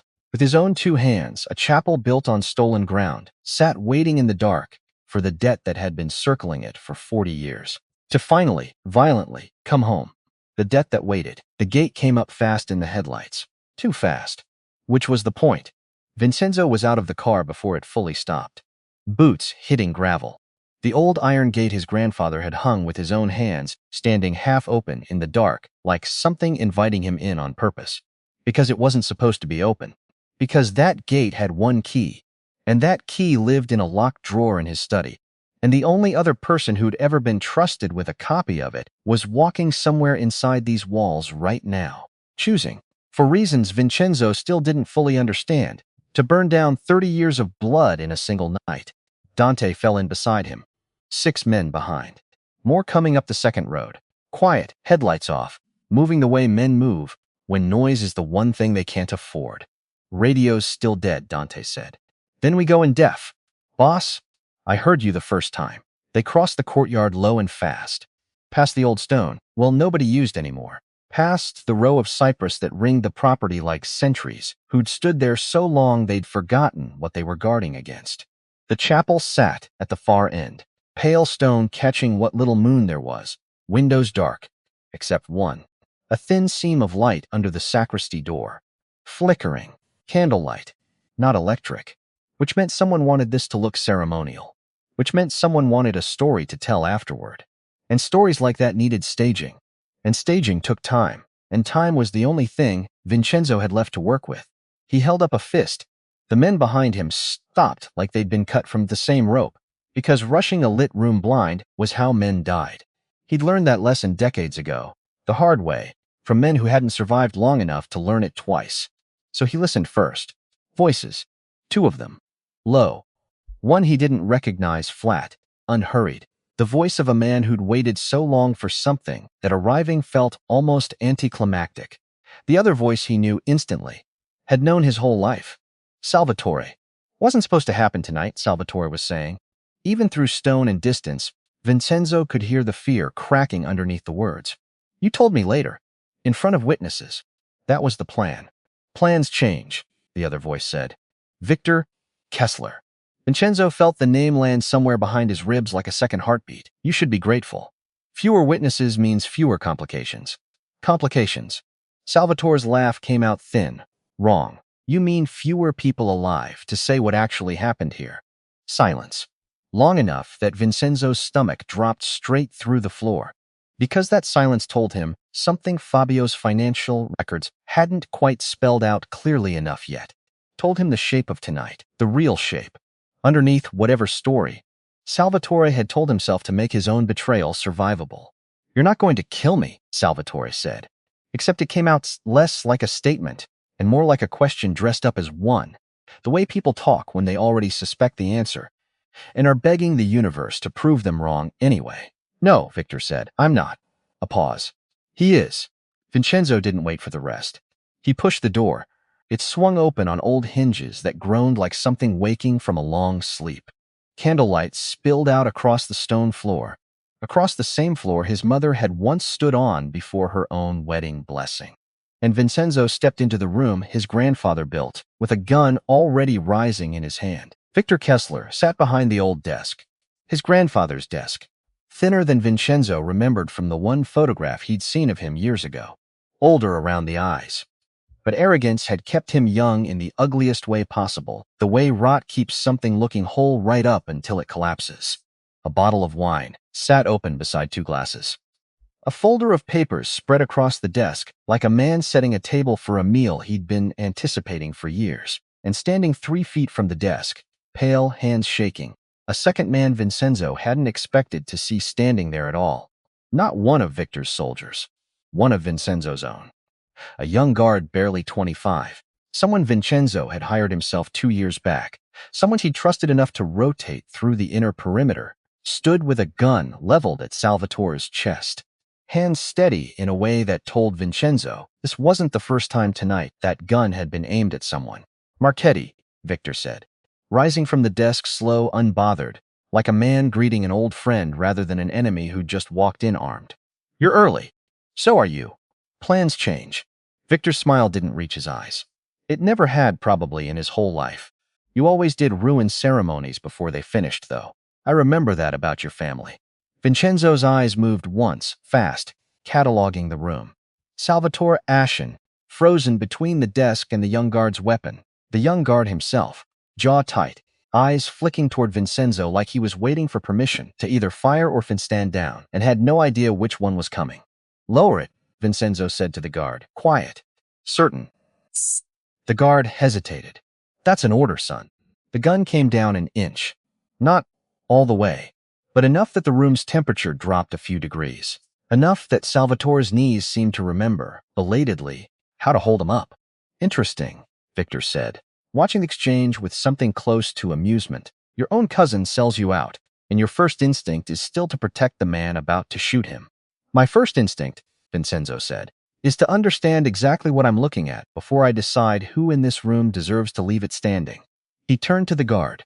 Name. Costa, sir. Costa. Whose orders are you following tonight? Costa's eyes flicked to Victor, then to Salvatore, then finally back to Vincenzo. And something in his face cracked open with the particular relief of a young man who has just realized the adult in the room finally arrived to tell him what to do. Costa said, nodding at Salvatore. He told me he said you'd authorized it. Said Kessler was here under a truce. Said we needed one man inside as insurance, in case things went wrong. And when did you learn that wasn't true? About 10 minutes ago, Costa said. When he told me to put a gun on your cousin instead. Vincenzo looked at Salvatore.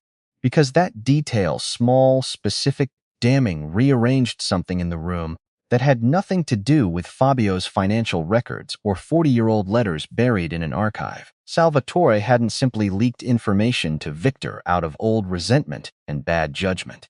Salvatore had brought his own man, positioned him, given him orders in Vincenzo's name, which meant this wasn't a cousin caught in someone else's scheme. Desperate, cornered, looking for a way out. This was a man who had built an operation of his own, quietly, patiently, inside the very organization he claimed loyalty to. You said he was going to kill me, Salvatore said, voice climbing toward panic now, the mask finally, completely gone. Vincenzo, I swear to God, I only came tonight because he threatened to expose everything if I didn't. I was trying to control the damage. I was trying to protect the family. Which family? Vincenzo said. Because from where I'm standing, Sal, it sounds like you've spent the last 8 months building yourself a different one entirely. Victor laughed. Low, genuinely delighted. The way a man laughs at a joke only he fully understands. He hasn't told you the best part, Victor said. Vincenzo's eyes didn't leave Salvatore. Tell me. Salvatore said nothing, which, from a man who'd spent his whole life talking his way out of tighter rooms than this, was its own kind of confession. Victor reached into his coat, slow, deliberate. Vincenzo's gun came up half an inch before Victor raised both hands, palms out, unbothered. Just this, Victor said, and produced a folded document instead of a weapon. Set it on the desk. Go ahead. Read it. I think your cousin would prefer I didn't summarize. Vincenzo took it without lowering his gun, unfolded it one-handed, and felt something in his chest go completely, permanently still. Because it wasn't a threat. It wasn't blackmail material, or evidence of stolen accounts, or anything Fabio had already found buried 3 layers deep in encrypted transfers. It was an agreement, dated 8 months ago, signed by 2 names, Victor Kessler and Salvatore Marchetti, an agreement to split, evenly, everything that would remain of the Marchetti operation once Vincenzo was removed from it permanently, not exposed, not humiliated, not simply pushed out in favor of new leadership. Removed. Vincenzo read the word twice, the way he'd read the leaked access logs twice the night before, his mind rejecting it outright before slowly, sickeningly, accepting what was written in front of him. 8 months, he said quietly. Salvatore didn't answer. You've been planning this for 8 months, since before Isabella. Since before any of this started. It's not what it looks like. Don't. Vincenzo's voice cracked through the room like something breaking. Don't you dare use her line. Not tonight. Not after everything that line has already cost this house. Salvatore's mouth closed. You didn't come here tonight to help him ambush me, Vincenzo said, understanding arriving in pieces, each one heavier than the last. You came here to make sure he finished the job. Because once I was gone, this, he gestured at the paper, at the room, at all of it. This was your inheritance. The one you've spent 30 years telling yourself you were owed. You don't understand what it's like, Salvatore said, his voice gone somewhere raw now, somewhere he probably hadn't intended to let it go. Watching you get everything. The name, the house, the men who look at you like you invented loyalty itself. While my father drank himself into a grave in a house half this size, because your grandfather decided, one afternoon, that Antonio was worth more than Rocco. So you decided I should die for a decision my grandfather made before either of us was born. I decided, Salvatore said, that I was done being the family nobody remembers. Vincenzo looked at him a long moment. Something in his face had gone very quiet, very far away. The particular stillness of a man absorbing a wound too large to process all at once. I would have given you anything you asked for, he said finally. You know that. You've always known that. If you'd come to me, if you'd said even once, Vincenzo, I feel forgotten I would have built you a seat at this table with my own hands. I didn't want a seat you gave me, Salvatore said. I wanted one that was mine. And now Vincenzo said, you have neither. He turned to Costa. Cuff him, both of them. Victor's smile finally slipped. Just slightly. The first genuine crack Vincenzo had seen in it all night. You're forgetting something, Victor said. I still have men outside this building. Men who were told quite clearly, "What happens if I don't walk out of here within the hour?" "No," Vincenzo said. "You're forgetting something." He nodded toward the window. Outside, faint but unmistakable, the sound of vehicles. Multiple. Approaching from 3 directions at once. The particular controlled chaos of men who'd been given careful instructions hours earlier and were now, finally, executing them. "My men have had this property surrounded since before your last phone call to my cousin," Vincenzo said. "The radio jamming told me you were close enough to matter. It also told me exactly how long I had before you'd expect this room to stay quiet." Victor's jaw tightened. "You should also know," Vincenzo added, quieter now, "that I know about the land." Something shifted behind Victor's eyes. "What land?" "The one this chapel sits on," Vincenzo said. "The one my grandfather cut your family out of, 40 years ago, in a way that wasn't honest and never should have stood as long as it did." Victor said nothing for a long moment. When he finally spoke, something in his voice had changed. The performance gone, replaced by something older, warier, the voice of a man who'd spent his entire adult life orbiting a single wound. "My grandfather died believing your family stole his future," Victor said. "My father died the same way. I grew up in rooms your grandfather's money paid to keep small, listening to men talk about the Marchetti name like it was something sacred, while my own name got smaller every year it went unanswered." "So you found Isabella," Vincenzo said. "Married her when she was 18, kept the marriage a secret for 9 years. Waited for the perfect moment to walk her straight into my house and my bed, and use her to finish what your grandfather started, and never got to see through. I found the fastest road back to what was owed," Victor said. "That's all. And Salvatore, your cousin, found me," Victor said. Something almost like contempt crossed his face when he glanced at Salvatore standing frozen beside him. "Months ago. Reached out through a contact. Offered information nobody else could have given me, in exchange for a partnership once you were gone." A short, humorless laugh.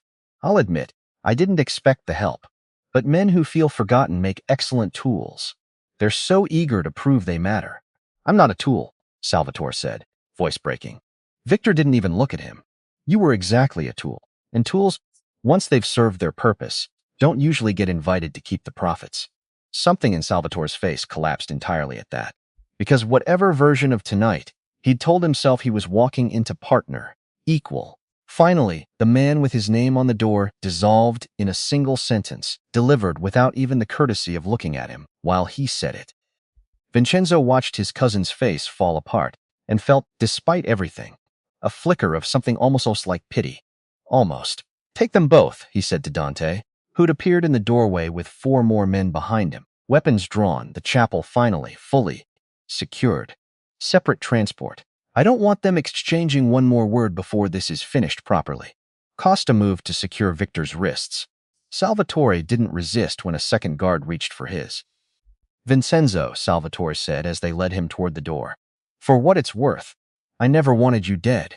I only wanted—" "I know what you wanted," Vincenzo said without turning around. "You wanted my life without becoming the man who earned it. That's not the same as wanting me dead, Sal. But it isn't far from it either." They led him out into the dark. Vincenzo stood alone in the chapel a long moment after the room emptied, candlelight still flickering across stone that had held 3 generations of his family's promises, and felt the full weight of tonight finally settle onto his shoulders. His grandfather's theft, his cousin's resentment, a dead wife he'd never known existed until 2 days ago, a little girl's small hand closing into his jacket, asking him to save someone. All of it somehow arriving at the same door on the same night. He picked up the agreement from the desk, the one with Salvatore's signature on it, the one that would have ended his life 8 months in the planning, and folded it carefully, put it in his coat pocket, right next to a small velvet box he still hadn't opened. 2 documents. 2 futures. He intended to make sure only one of them survived the week. The morning after arrived gray and slow. The kind of light that made everything look a little older than it had the day before.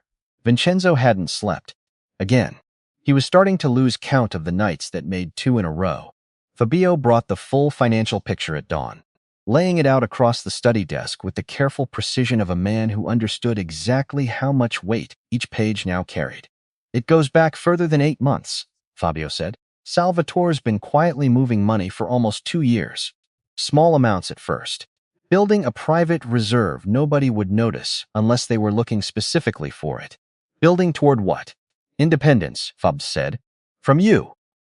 He wasn't planning to inherit your operation and run it as yours, Vincenzo.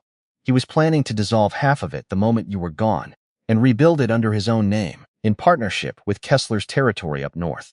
2 families worth of grievance, combined into one. Vincenzo absorbed that in silence. And the guard, he said finally. Costa. Recruited 3 months ago. Salvatore paid off a debt Costa's family owed a loan shark in the city. Costa thought he was repaying a favor to a Marchetti. He didn't understand which Marchetti he was actually working for until last night. Is he loyal? Fabio considered the question carefully. I think he's 25 and terrified and grateful. You didn't let him shoot your own cousin in a moment of confusion. Whether that becomes loyalty is up to you. Vincenzo nodded slowly. Bring him to me, he said. Alone, before Dante decides what to do with him on his own judgment. Costa arrived 20 minutes later, hands folded in front of him, standing at something close to attention, despite clearly not knowing whether he was about to be forgiven or finished. Sit, Vincenzo said. Costa sat. Tell me the truth, Vincenzo said. All of it. And understand that whatever I decide after you finish talking will depend entirely on whether I believe you. Costa's story came out in pieces, unpolished, the way true accounts usually do. A father's gambling debt, a lone shark's threat against his mother's house, Salvatore's offer, framed carefully as family, looking after family, never once mentioning the word betrayal, never once suggesting Costa was doing anything other than a small favor for the organization he'd sworn loyalty to. I didn't know, Costa said, voice cracking near the end. I swear to you, sir, I thought I was following orders that came from you, through him. I didn't understand what I was actually part of, until he told me to raise that weapon at your cousin at him.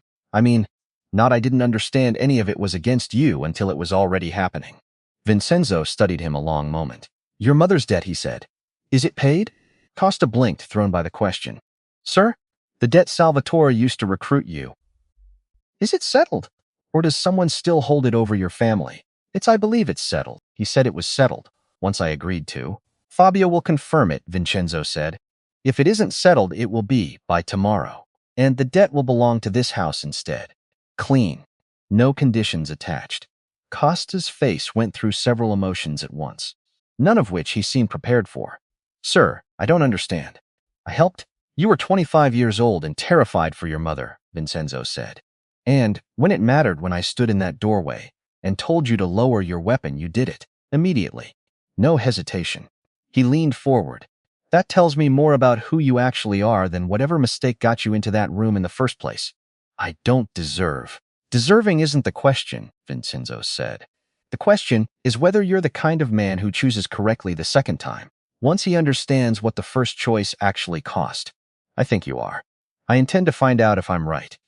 Costa left the room, looking like a man who'd been handed something considerably heavier than the punishment he'd braced himself for. Vincenzo sat alone afterward, thinking about his grandfather's letter, still folded in the archive room upstairs, thinking about a theft that had waited 40 years to come due, a cousin's resentment that had waited 30, a young guard's fear that had only needed a few months to nearly cost a family everything. Wounds left unaddressed didn't disappear. He understood now. They simply waited, patiently, for the next person angry enough or desperate enough to pick them back up. He intended to stop handing them down. Renata found him in the study an hour later, drawn there by something she couldn't quite name. A feeling that the house had shifted overnight into something different, heavier, in ways that hadn't been explained to her yet. You caught him, she said. Not a question. Carla had already told her the chapel plot had failed, that Victor Kessler sat somewhere in this house's custody now, that the immediate danger at least had passed. I caught both of them, Vincenzo said. Both? He told her. All of it. The blueprint, the access logs, his cousin's face across the desk, admitting, piece by piece, an inheritance of resentment older than either of them. Renata listened without interrupting. And when he finished, she said the one thing he hadn't expected to hear. I'm sorry. You have nothing to apologize for. I know, she said, but I understand what it costs to learn someone close to you was never who you believed. I told you that once already. I didn't explain why I knew it so well. Vincenzo looked at her. Something in her face told him this was a door she was choosing. deliberately, to open for the first time. You don't have to tell me, he said. I want to. She sat, finally in the chair across from his desk, hands folded carefully in her lap.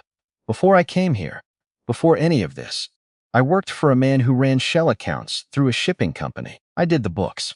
I didn't know, at first, what the numbers actually meant.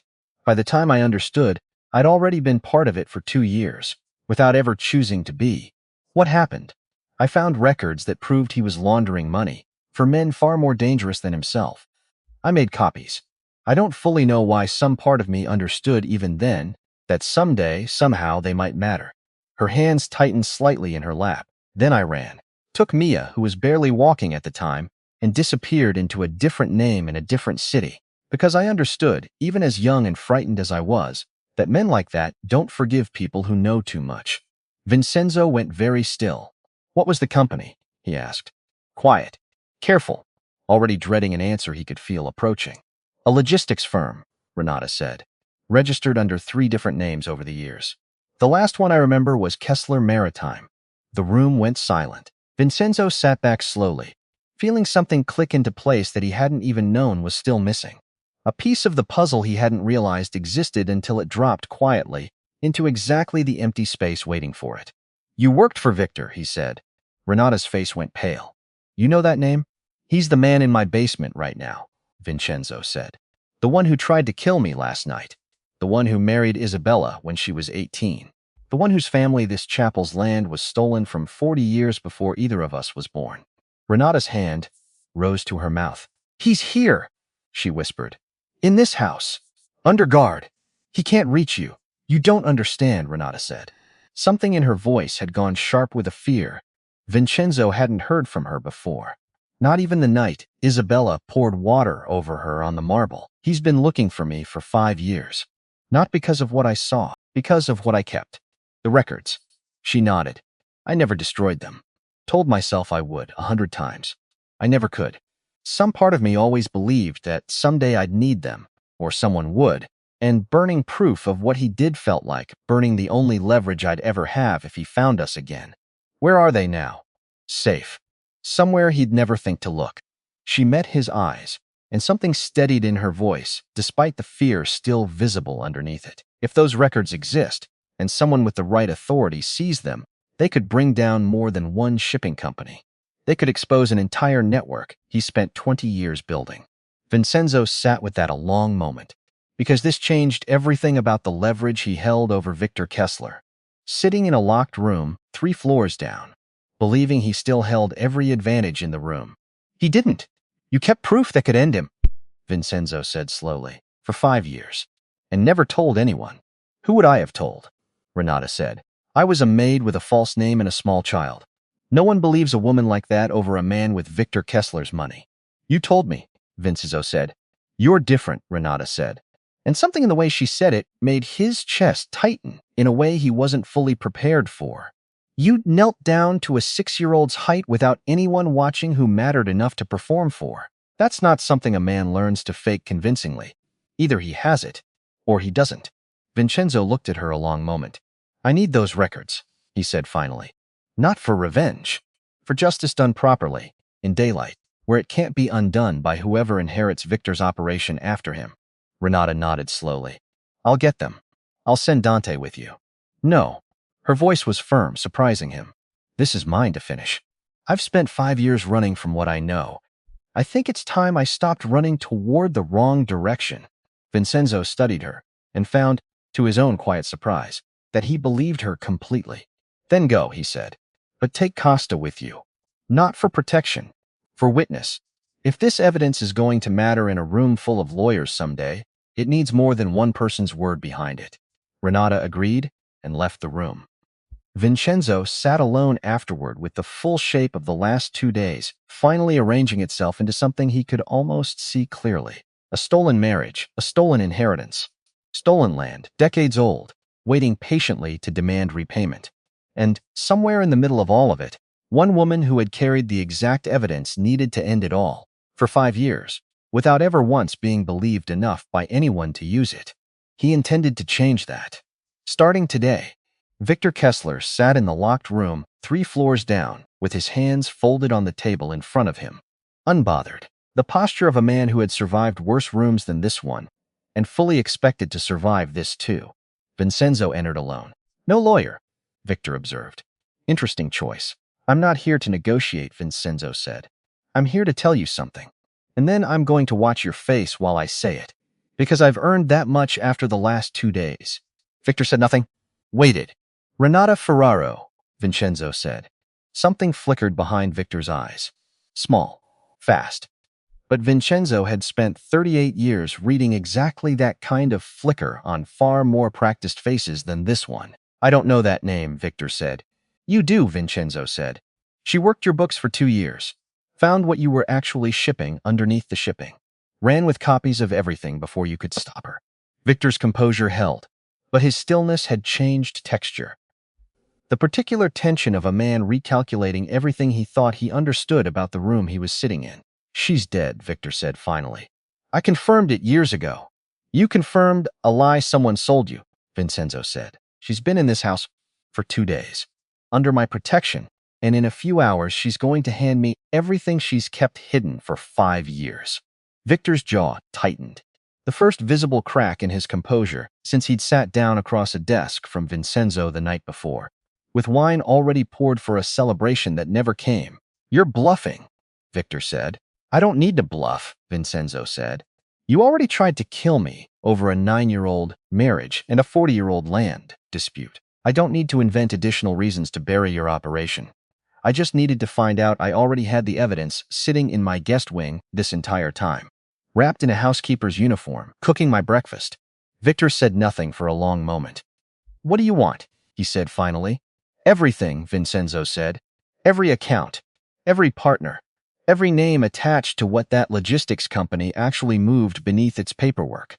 And in exchange, I promise you a trial with real evidence, real due process, and the small, cold comfort of knowing that when this is finished, at least it will be finished honestly, which is more than your family ever gave mine, and more than mine ever gave yours. Victor studied him a long time. Your grandfather stole that land, he said quietly. You know that now. I do. And still you're the one sitting across from me, offering something resembling fairness. I'm trying to be the last generation that inherits this particular wound, Vincenzo said. My grandfather started it. My cousin nearly finished it in the worst way possible. I'd like to be the one who ends it instead, properly. So neither of our families hands this poison down to whoever comes after us.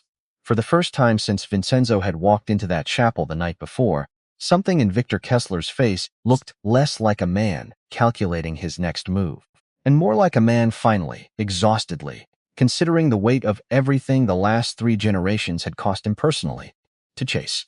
I'll think about it, Victor said. Think fast, Vincenzo said, standing. Renata's evidence will be in my hands by tonight, regardless of what you decide. The only thing your cooperation buys you now is the difference between facing this with dignity or facing it with nothing left to negotiate at all. He left the room without waiting for a response. That evening, in the small apartment kept safe by a false name, Victor had never managed to trace. Renata retrieved a sealed metal box from beneath a loose floorboard in a room she'd rented under a different identity 3 cities away, a precaution she'd maintained for 5 years, moving the box twice, never once telling anyone, including herself on her worst nights, exactly why she kept holding on to it instead of finally letting it go.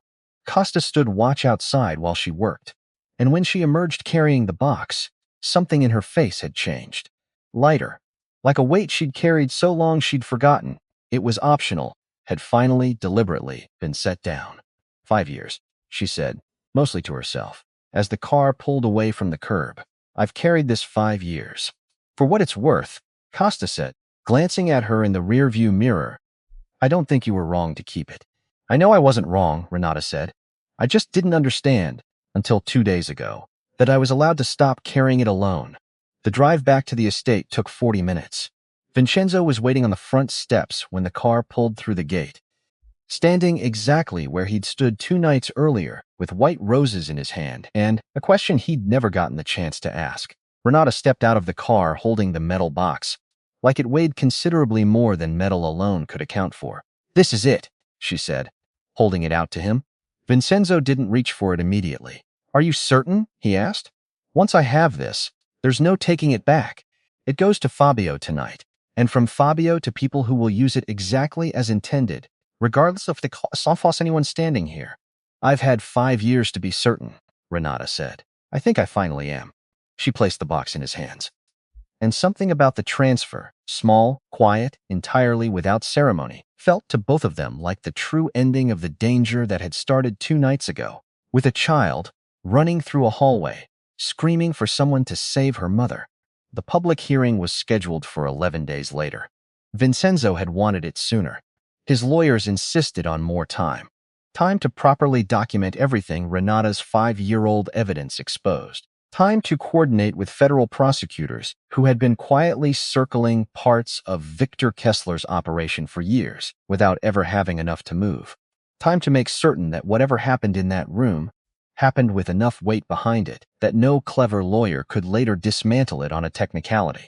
11 days felt, to Renata, considerably longer than 11 days had any right to feel.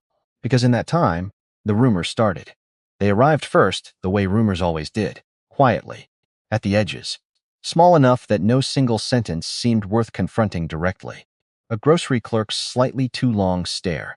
A woman at Mia's temporary school pulling her own daughter a little closer when Renata walked past to pick Mia up. Then they grew teeth. That's the maid who tried to frame Isabella Conti, someone said, loud enough to be overheard on purpose.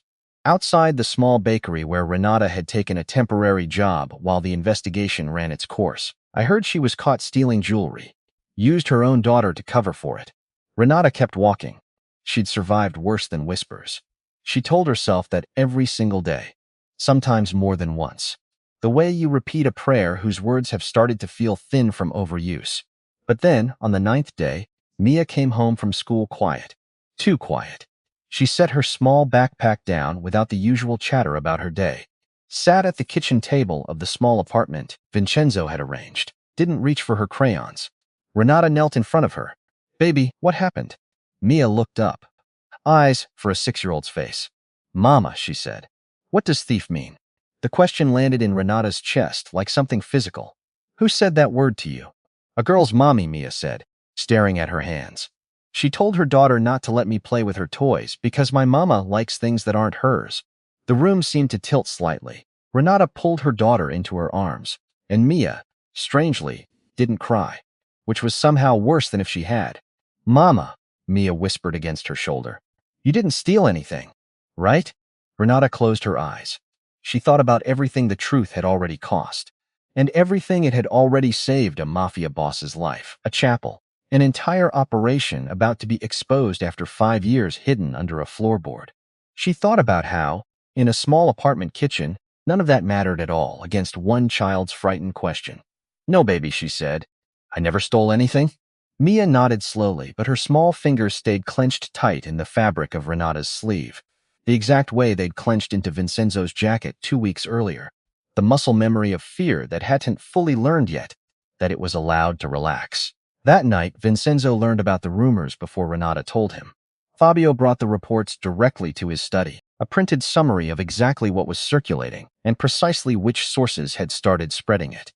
Isabella's father's allies, working quietly, methodically, to salvage what remained of the Conti family name by rewriting the story before the hearing could tell it properly. Vincenzo read the summary twice, and by the time he finished, his hand had closed hard enough around the paper to crumple one corner. By tomorrow morning, he told Fabio, voice low and dangerous, in a way Fabio had rarely heard directed at anyone but an enemy. I want every name behind this buried. Boss, I want it done quietly. I want every Conti ally who's touched this story to understand exactly what happens to people who attack a woman who has nothing to defend herself with except the truth. Fabio hesitated. Then, carefully said the thing he suspected Vincenzo needed to hear, rather than the thing Vincenzo wanted him to say. Have you asked her what she wants? Vincenzo stopped. What? Renata, Fabio said. Have you asked her whether she wants you to bury this for her, or whether she wants something else entirely? Vincenzo sat with the question a long moment, feeling the shape of it settle uncomfortably against everything his instincts had already decided to do. He hadn't asked her. He'd simply assumed, the way powerful men so often assumed, that the correct response to someone he cared about being hurt was to use his power to make the hurt disappear before she even fully felt it. He drove to her apartment himself that night. No guards, no warning. Just Vincenzo, alone, standing outside a door that wasn't his to walk through uninvited. Renata answered still, in her bakery apron, flour dusted along one forearm, exhaustion carved into the lines around her eyes. Vincenzo, surprise, not alarm.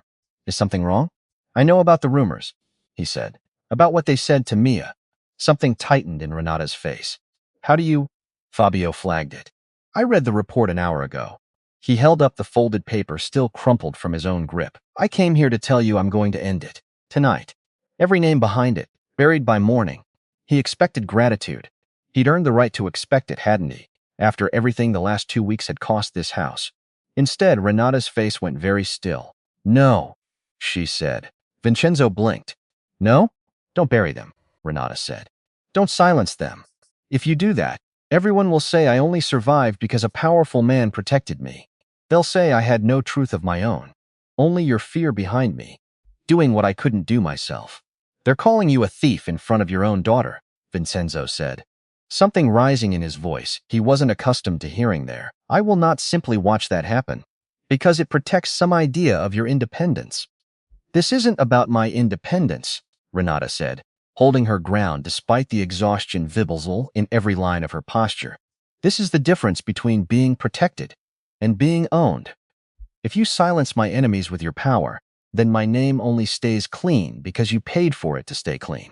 I want it clean because it's true, because I stood there and made them say their lies to my face. Vincenzo stared at her. They'll bring lawyers, he said finally.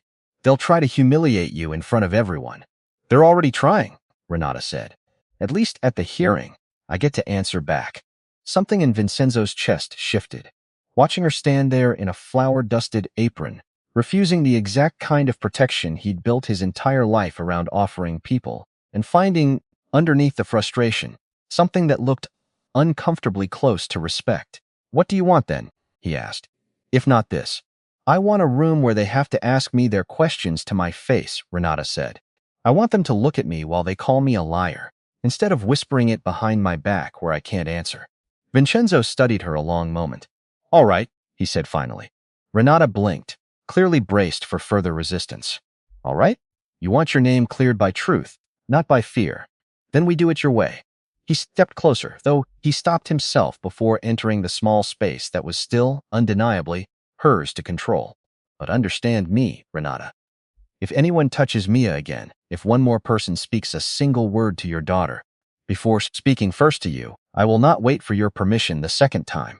Something in Renata's expression softened, just slightly, at that. Fair, she said. The smallest shadow of something like a smile crossed Vincenzo's face. You negotiate like you were born into this house. No, Renata said. I negotiate like a mother with nothing left to lose, and a great deal left to protect. He left without pressing further. Renata stood in her doorway a long time after his car pulled away, feeling something she hadn't expected to feel after such an exhausting exchange. Something close to being seen, fully. Not as a victim requiring rescue. As a woman capable of choosing her own battles, and being trusted, finally, by someone powerful enough to let her fight them. The hearing took place in the Marchetti mansion's front hall. Vincenzo chose the location deliberately. The same hall where Mia had run screaming through the front doors 11 days earlier, crashing into his chest and asking him to save her mother. The same marble floor where white roses had fallen from his hand and been forgotten. If lies were going to be spoken about what happened in this house, he decided they would be spoken exactly where the truth had first arrived. The room filled slowly that morning, with people who 2 weeks earlier would never have thought to look at Renata Ferraro twice.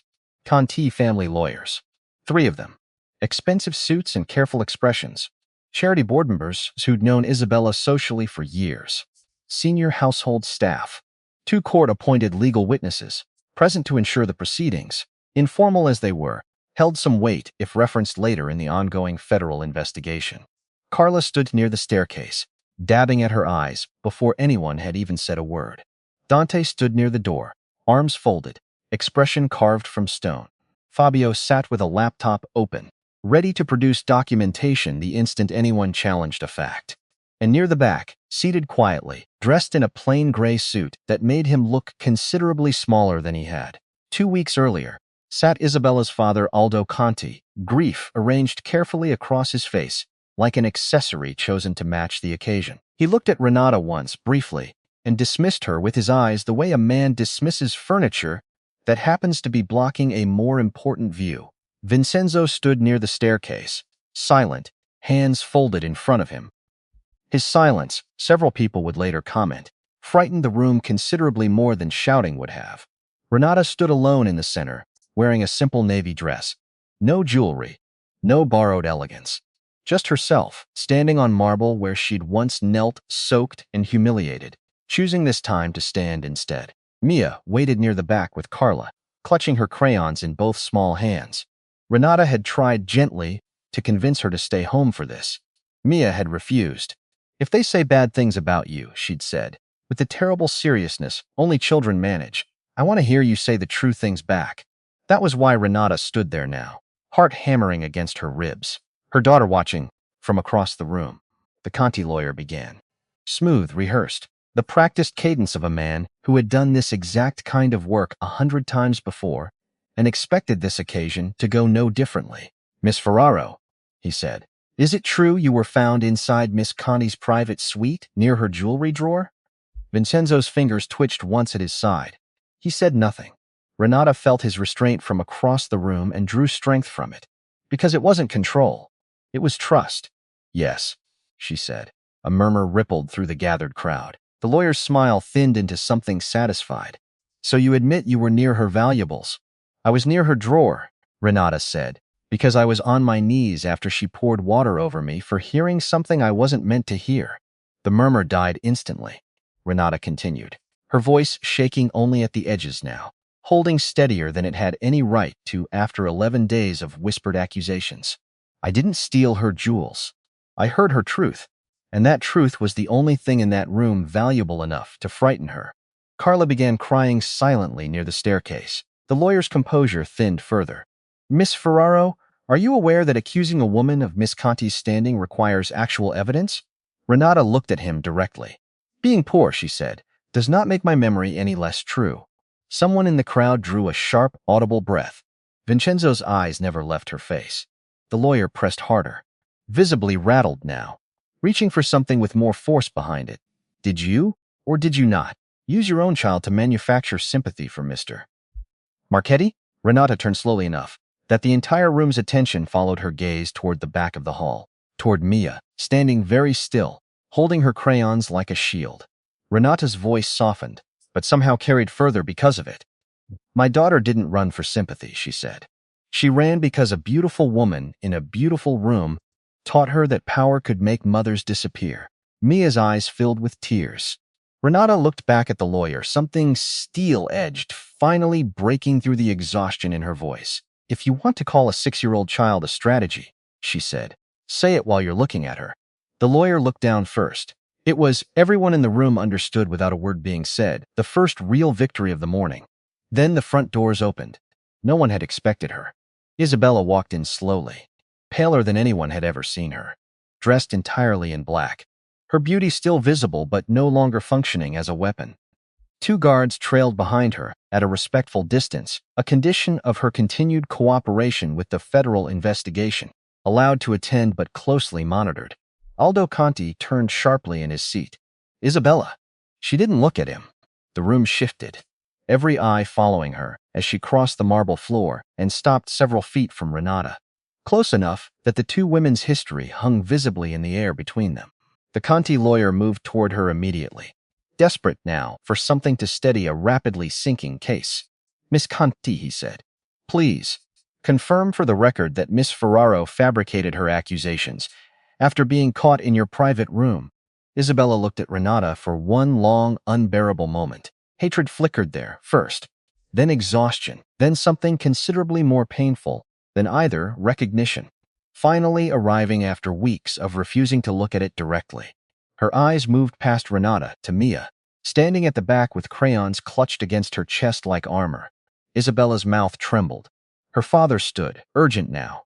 Tell them the maid lied. Isabella turned to him. For one suspended second, the entire room seemed to disappear, and she was 18 again, standing before a father who had once decided her entire life was worth exactly as much as a debt owed to a dangerous man. Her voice, when it finally came, was quiet, but it cracked the room wide open. No. Aldo went pale. What? Isabella looked back at Renata. The maid didn't lie. Silence fell so completely it seemed to swallow the air in the room whole. The Conti lawyer tried to speak. Isabella raised one hand, and even now, stripped of everything she'd once used to command a room, something in the gesture still held enough authority to silence him. She heard exactly what I said, Isabella continued. She heard Victor's name. She heard enough to understand the wedding was a trap. I threatened her. I threatened her daughter. I did what frightened people do when they choose cruelty instead of courage. Her voice broke, but she forced it steady, pushing through.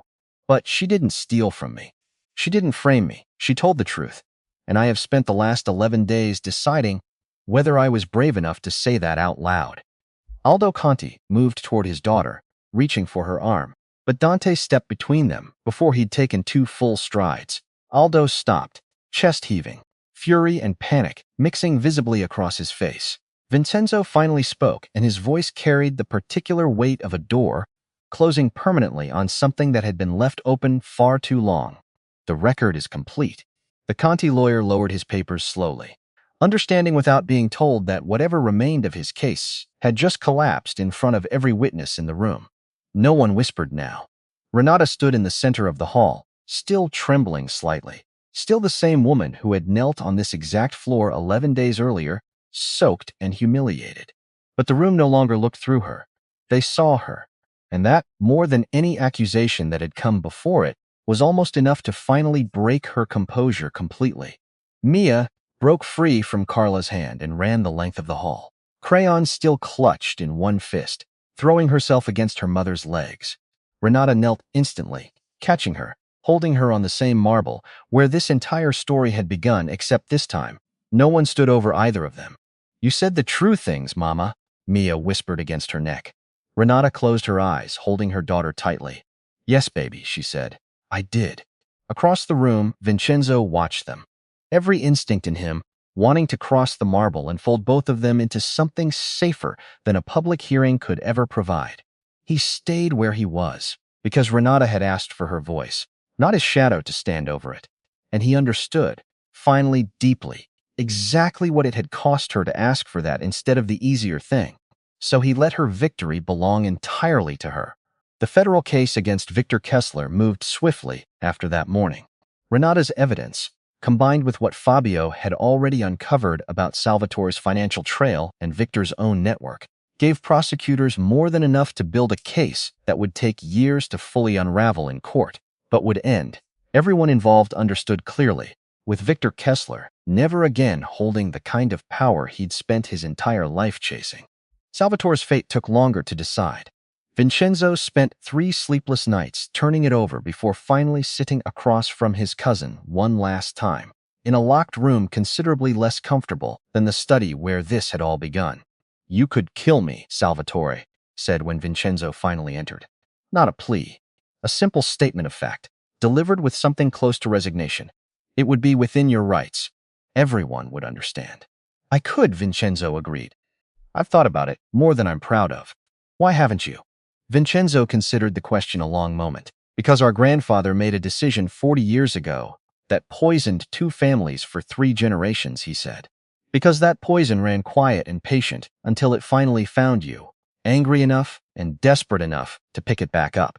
And because if I answer that poison with more of the same, Sal, then whoever comes after us, your children, if you ever have them, or mine inherits it all over again, exactly the way we did. So what happens to me? You'll face the courts. For the financial crimes. For conspiracy. I won't protect you from what you've earned, and I won't ask anyone else to, either.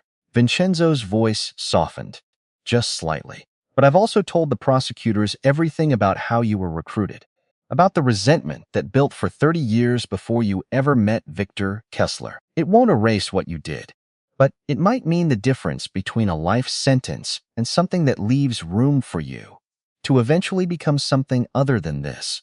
Salvatore stared at him, something in his face finally fully breaking. Why? He asked.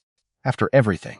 Because I'd rather be the last generation that inherits this particular wound, Vincenzo said, echoing the words he'd said to Victor in that same locked room days earlier, than the one who hands it down even worse than I received it. He left without waiting for a response, because there wasn't one left worth hearing. Some conversations are better ended in silence than dragged out toward an ending neither man particularly wanted to reach. 3 weeks after the hearing, Vincenzo found himself standing outside a familiar door on a quiet evening, holding nothing but a folded piece of paper. No guards, no black cars visible from the street, no commands surrounding him at all. Just a man, alone, standing outside a door that had never once, in all the time he'd known her, been his to walk through uninvited. Renata opened it halfway, still in her apron, flour dusted along one forearm. Vincenzo, surprise again, though softer this time, less braced for bad news. Is something wrong? No, he said, and something in his voice sounded almost uncertain, which would have been impossible to believe from anyone who'd only known him as the man the city feared. May I give you this? She looked at the paper. What is it?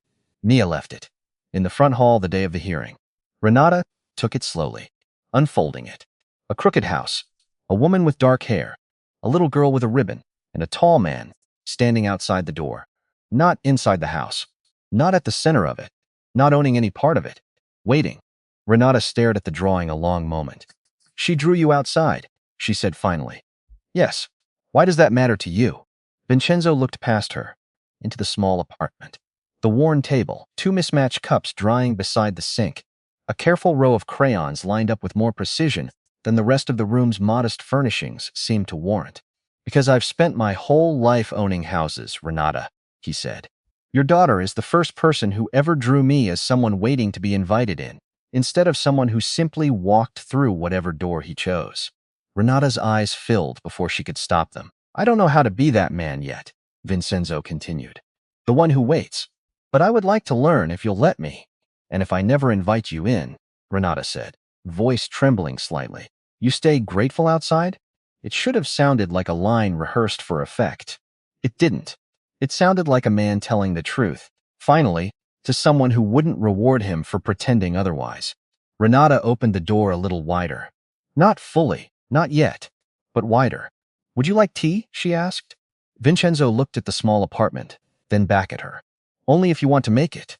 Something almost like a laugh escaped her, I asked. Didn't I? Something eased in his face at that. Then yes, he said. He stepped inside carefully. The way a man enters a church he doesn't yet feel he's earned the right to stand in. Not because the room was expensive, because it belonged, fully and entirely, to someone else. And he understood finally what a privilege it was to be allowed inside it at all. That was the night, though neither of them said it aloud, that something between them stopped being gratitude and started quietly, becoming something else entirely. In the weeks that followed, Vincenzo didn't visit often. He didn't want the neighbors counting his car in front of a small apartment that had nothing to do with the world he'd built his entire life around. He didn't want Renata's hard-earned quiet swallowed whole by his name before she was ready for it. Sometimes he came on Sunday afternoons carrying groceries he claimed, badly, were from Carla. Renata always pretended to believe him poorly enough that Mia laughed every single time.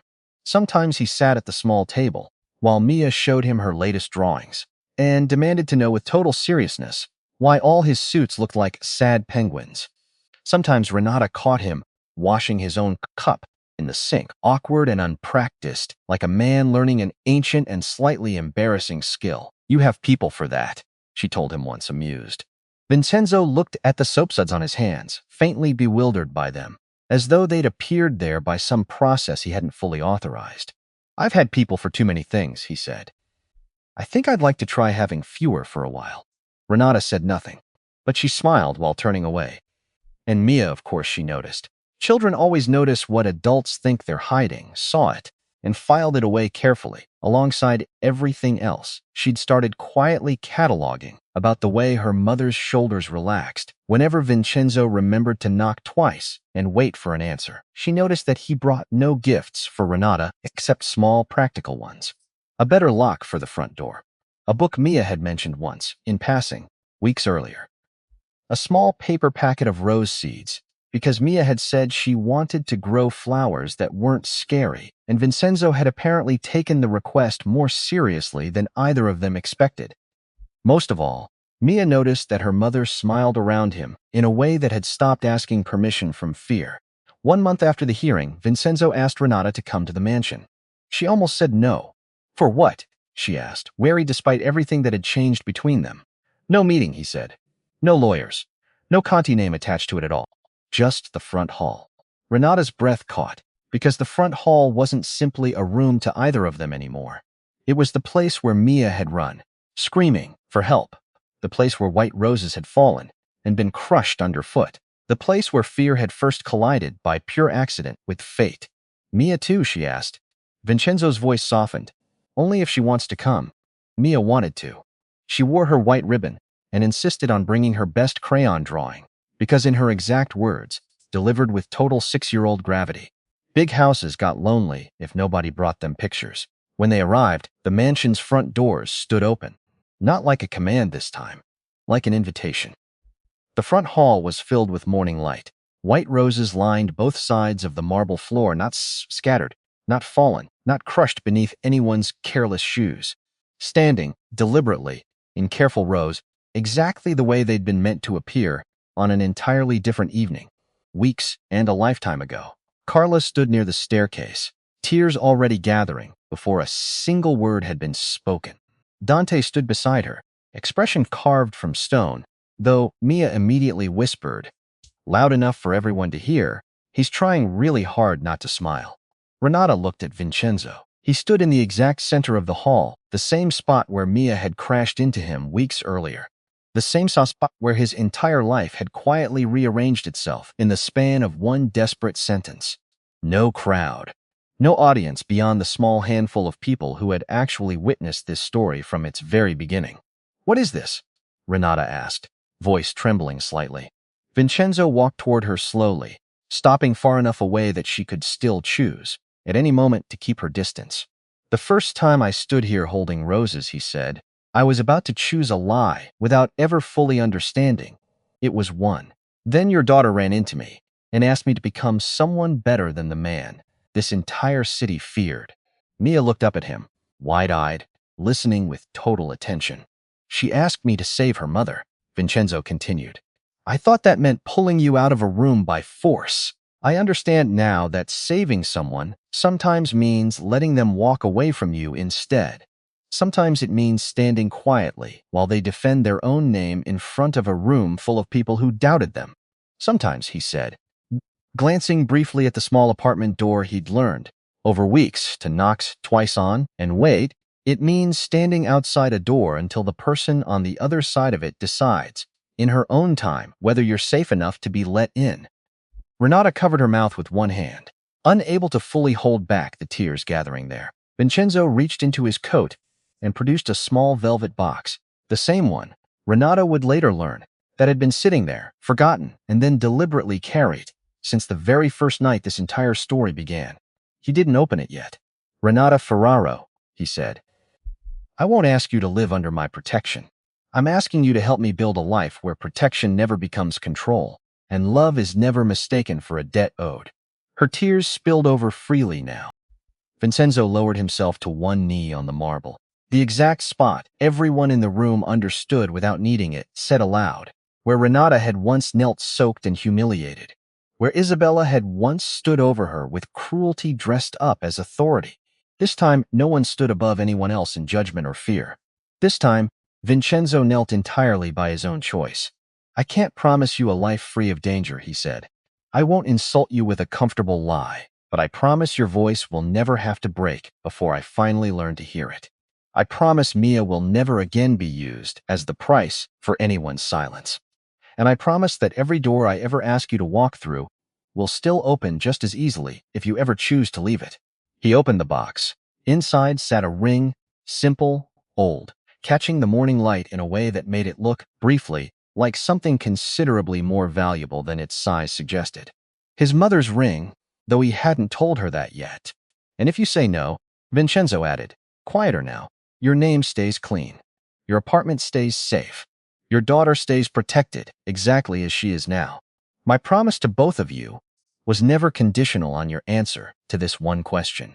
Renata broke then, not because of the ring itself, because for the first time in longer than she could remember, safety wasn't being offered to her as a transaction.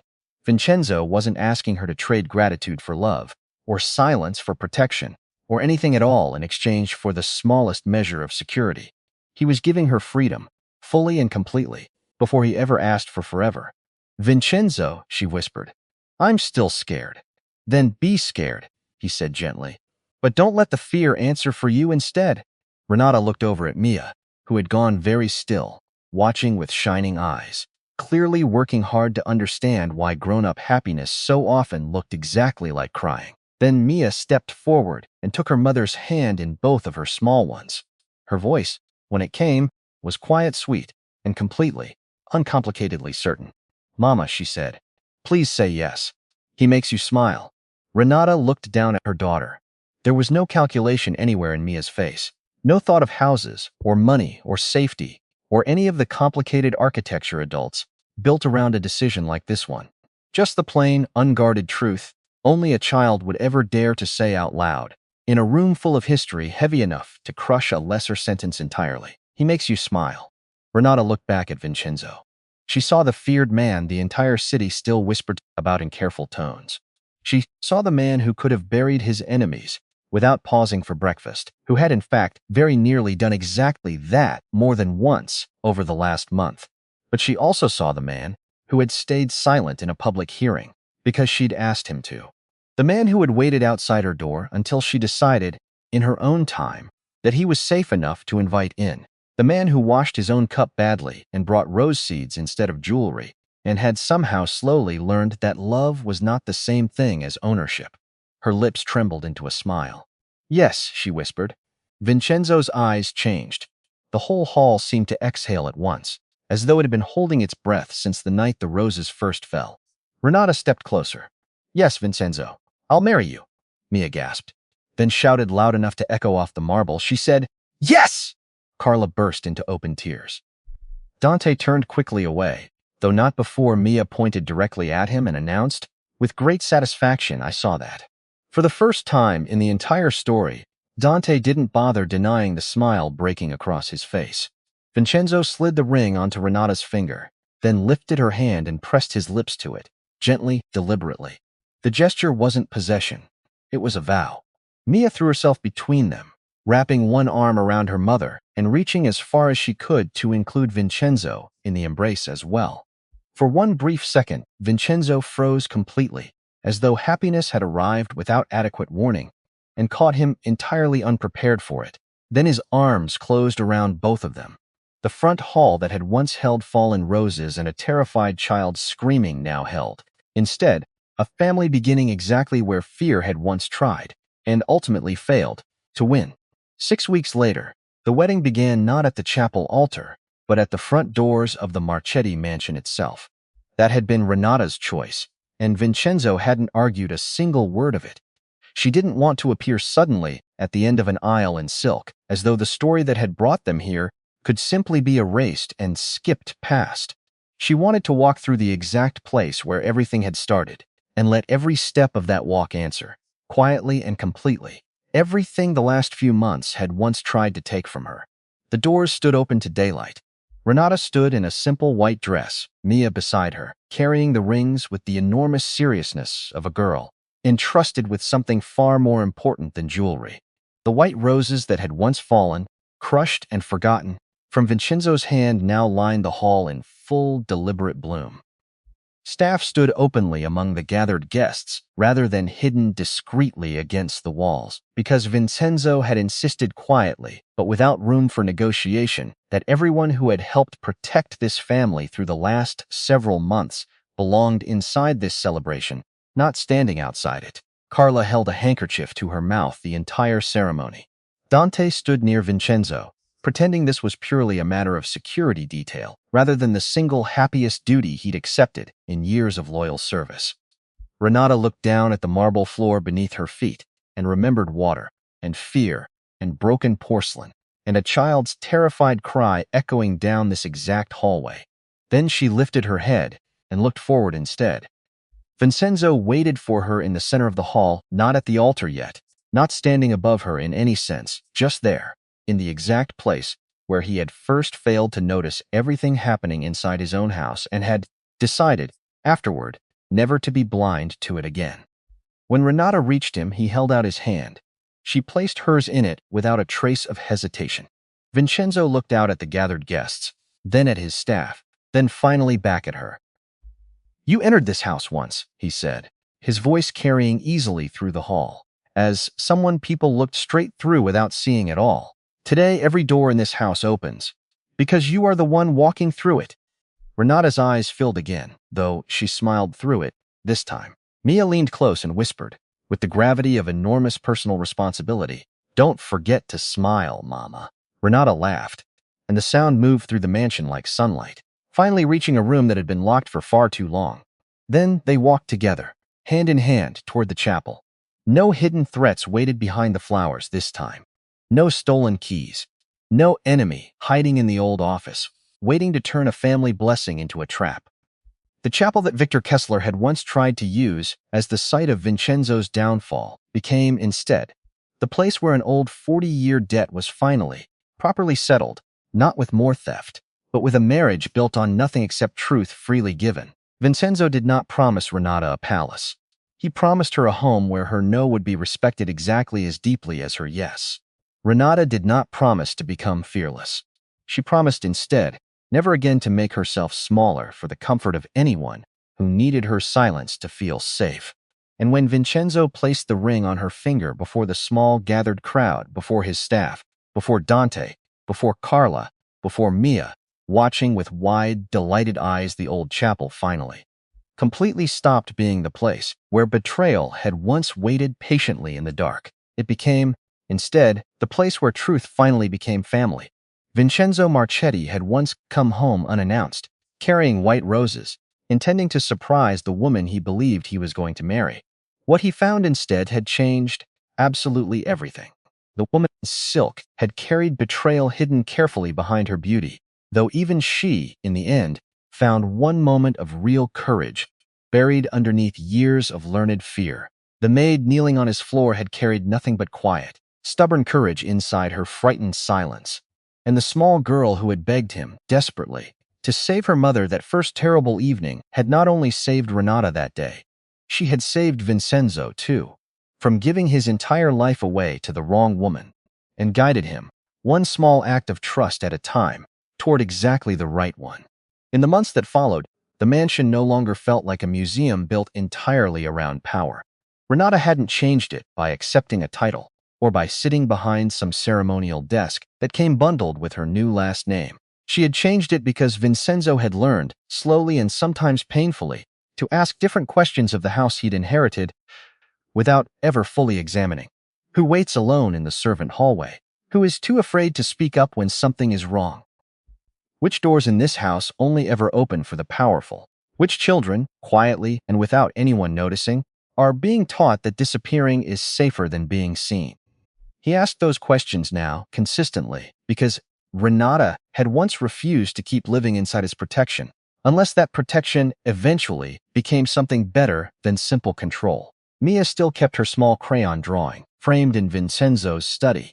The crooked house, the man waiting patiently outside the door instead of standing at its center. Vincenzo had framed it himself, though Mia insisted regularly, and with great confidence, that the house itself was drawn badly and mildly embarrassing. "It's accurate," Vincenzo told her once. "The house?" she asked, skeptical. "No," he said. "The man waiting outside." Sometimes, in the quiet of the evening, Renata found him standing in front of that drawing, simply looking at it. She would come stand beside him, without needing to say anything at all. One night, she finally asked the question that had been sitting quietly between them since the wedding. "Do you ever regret letting me leave that day? Back when I refused the apartment you offered, and walked away instead?" Vincenzo looked at the drawing a long moment, then at the ring on her finger, then at the woman standing beside him who had taught him, patiently, and sometimes at real personal cost, that love could never be taken the way territory is taken. "Every single day," he said. Renata's face changed, caught off guard by the honesty of it. He took her hand gently in his, and every day he continued, I'm grateful that I did let you go. Because if I'd kept you close by force, the way I'd have once instinctively tried to, I would only ever have protected you. By letting you choose freely instead, I finally learned how to actually love you. Outside, in the garden, Mia's voice rang out, delighted, calling for them both to come see a butterfly resting on the edge of the fountain. Renata smiled before she even answered the call. Vincenzo saw it and understood fully and completely at last the entire weight of a small child's words spoken in a front hall weeks earlier. He had made her smile, but she had done far more than that for him in return. She had made his house honest. She had taught his power to answer, finally, to something considerably better than fear. She had, in every sense that mattered, made his future real, rather than simply inherited.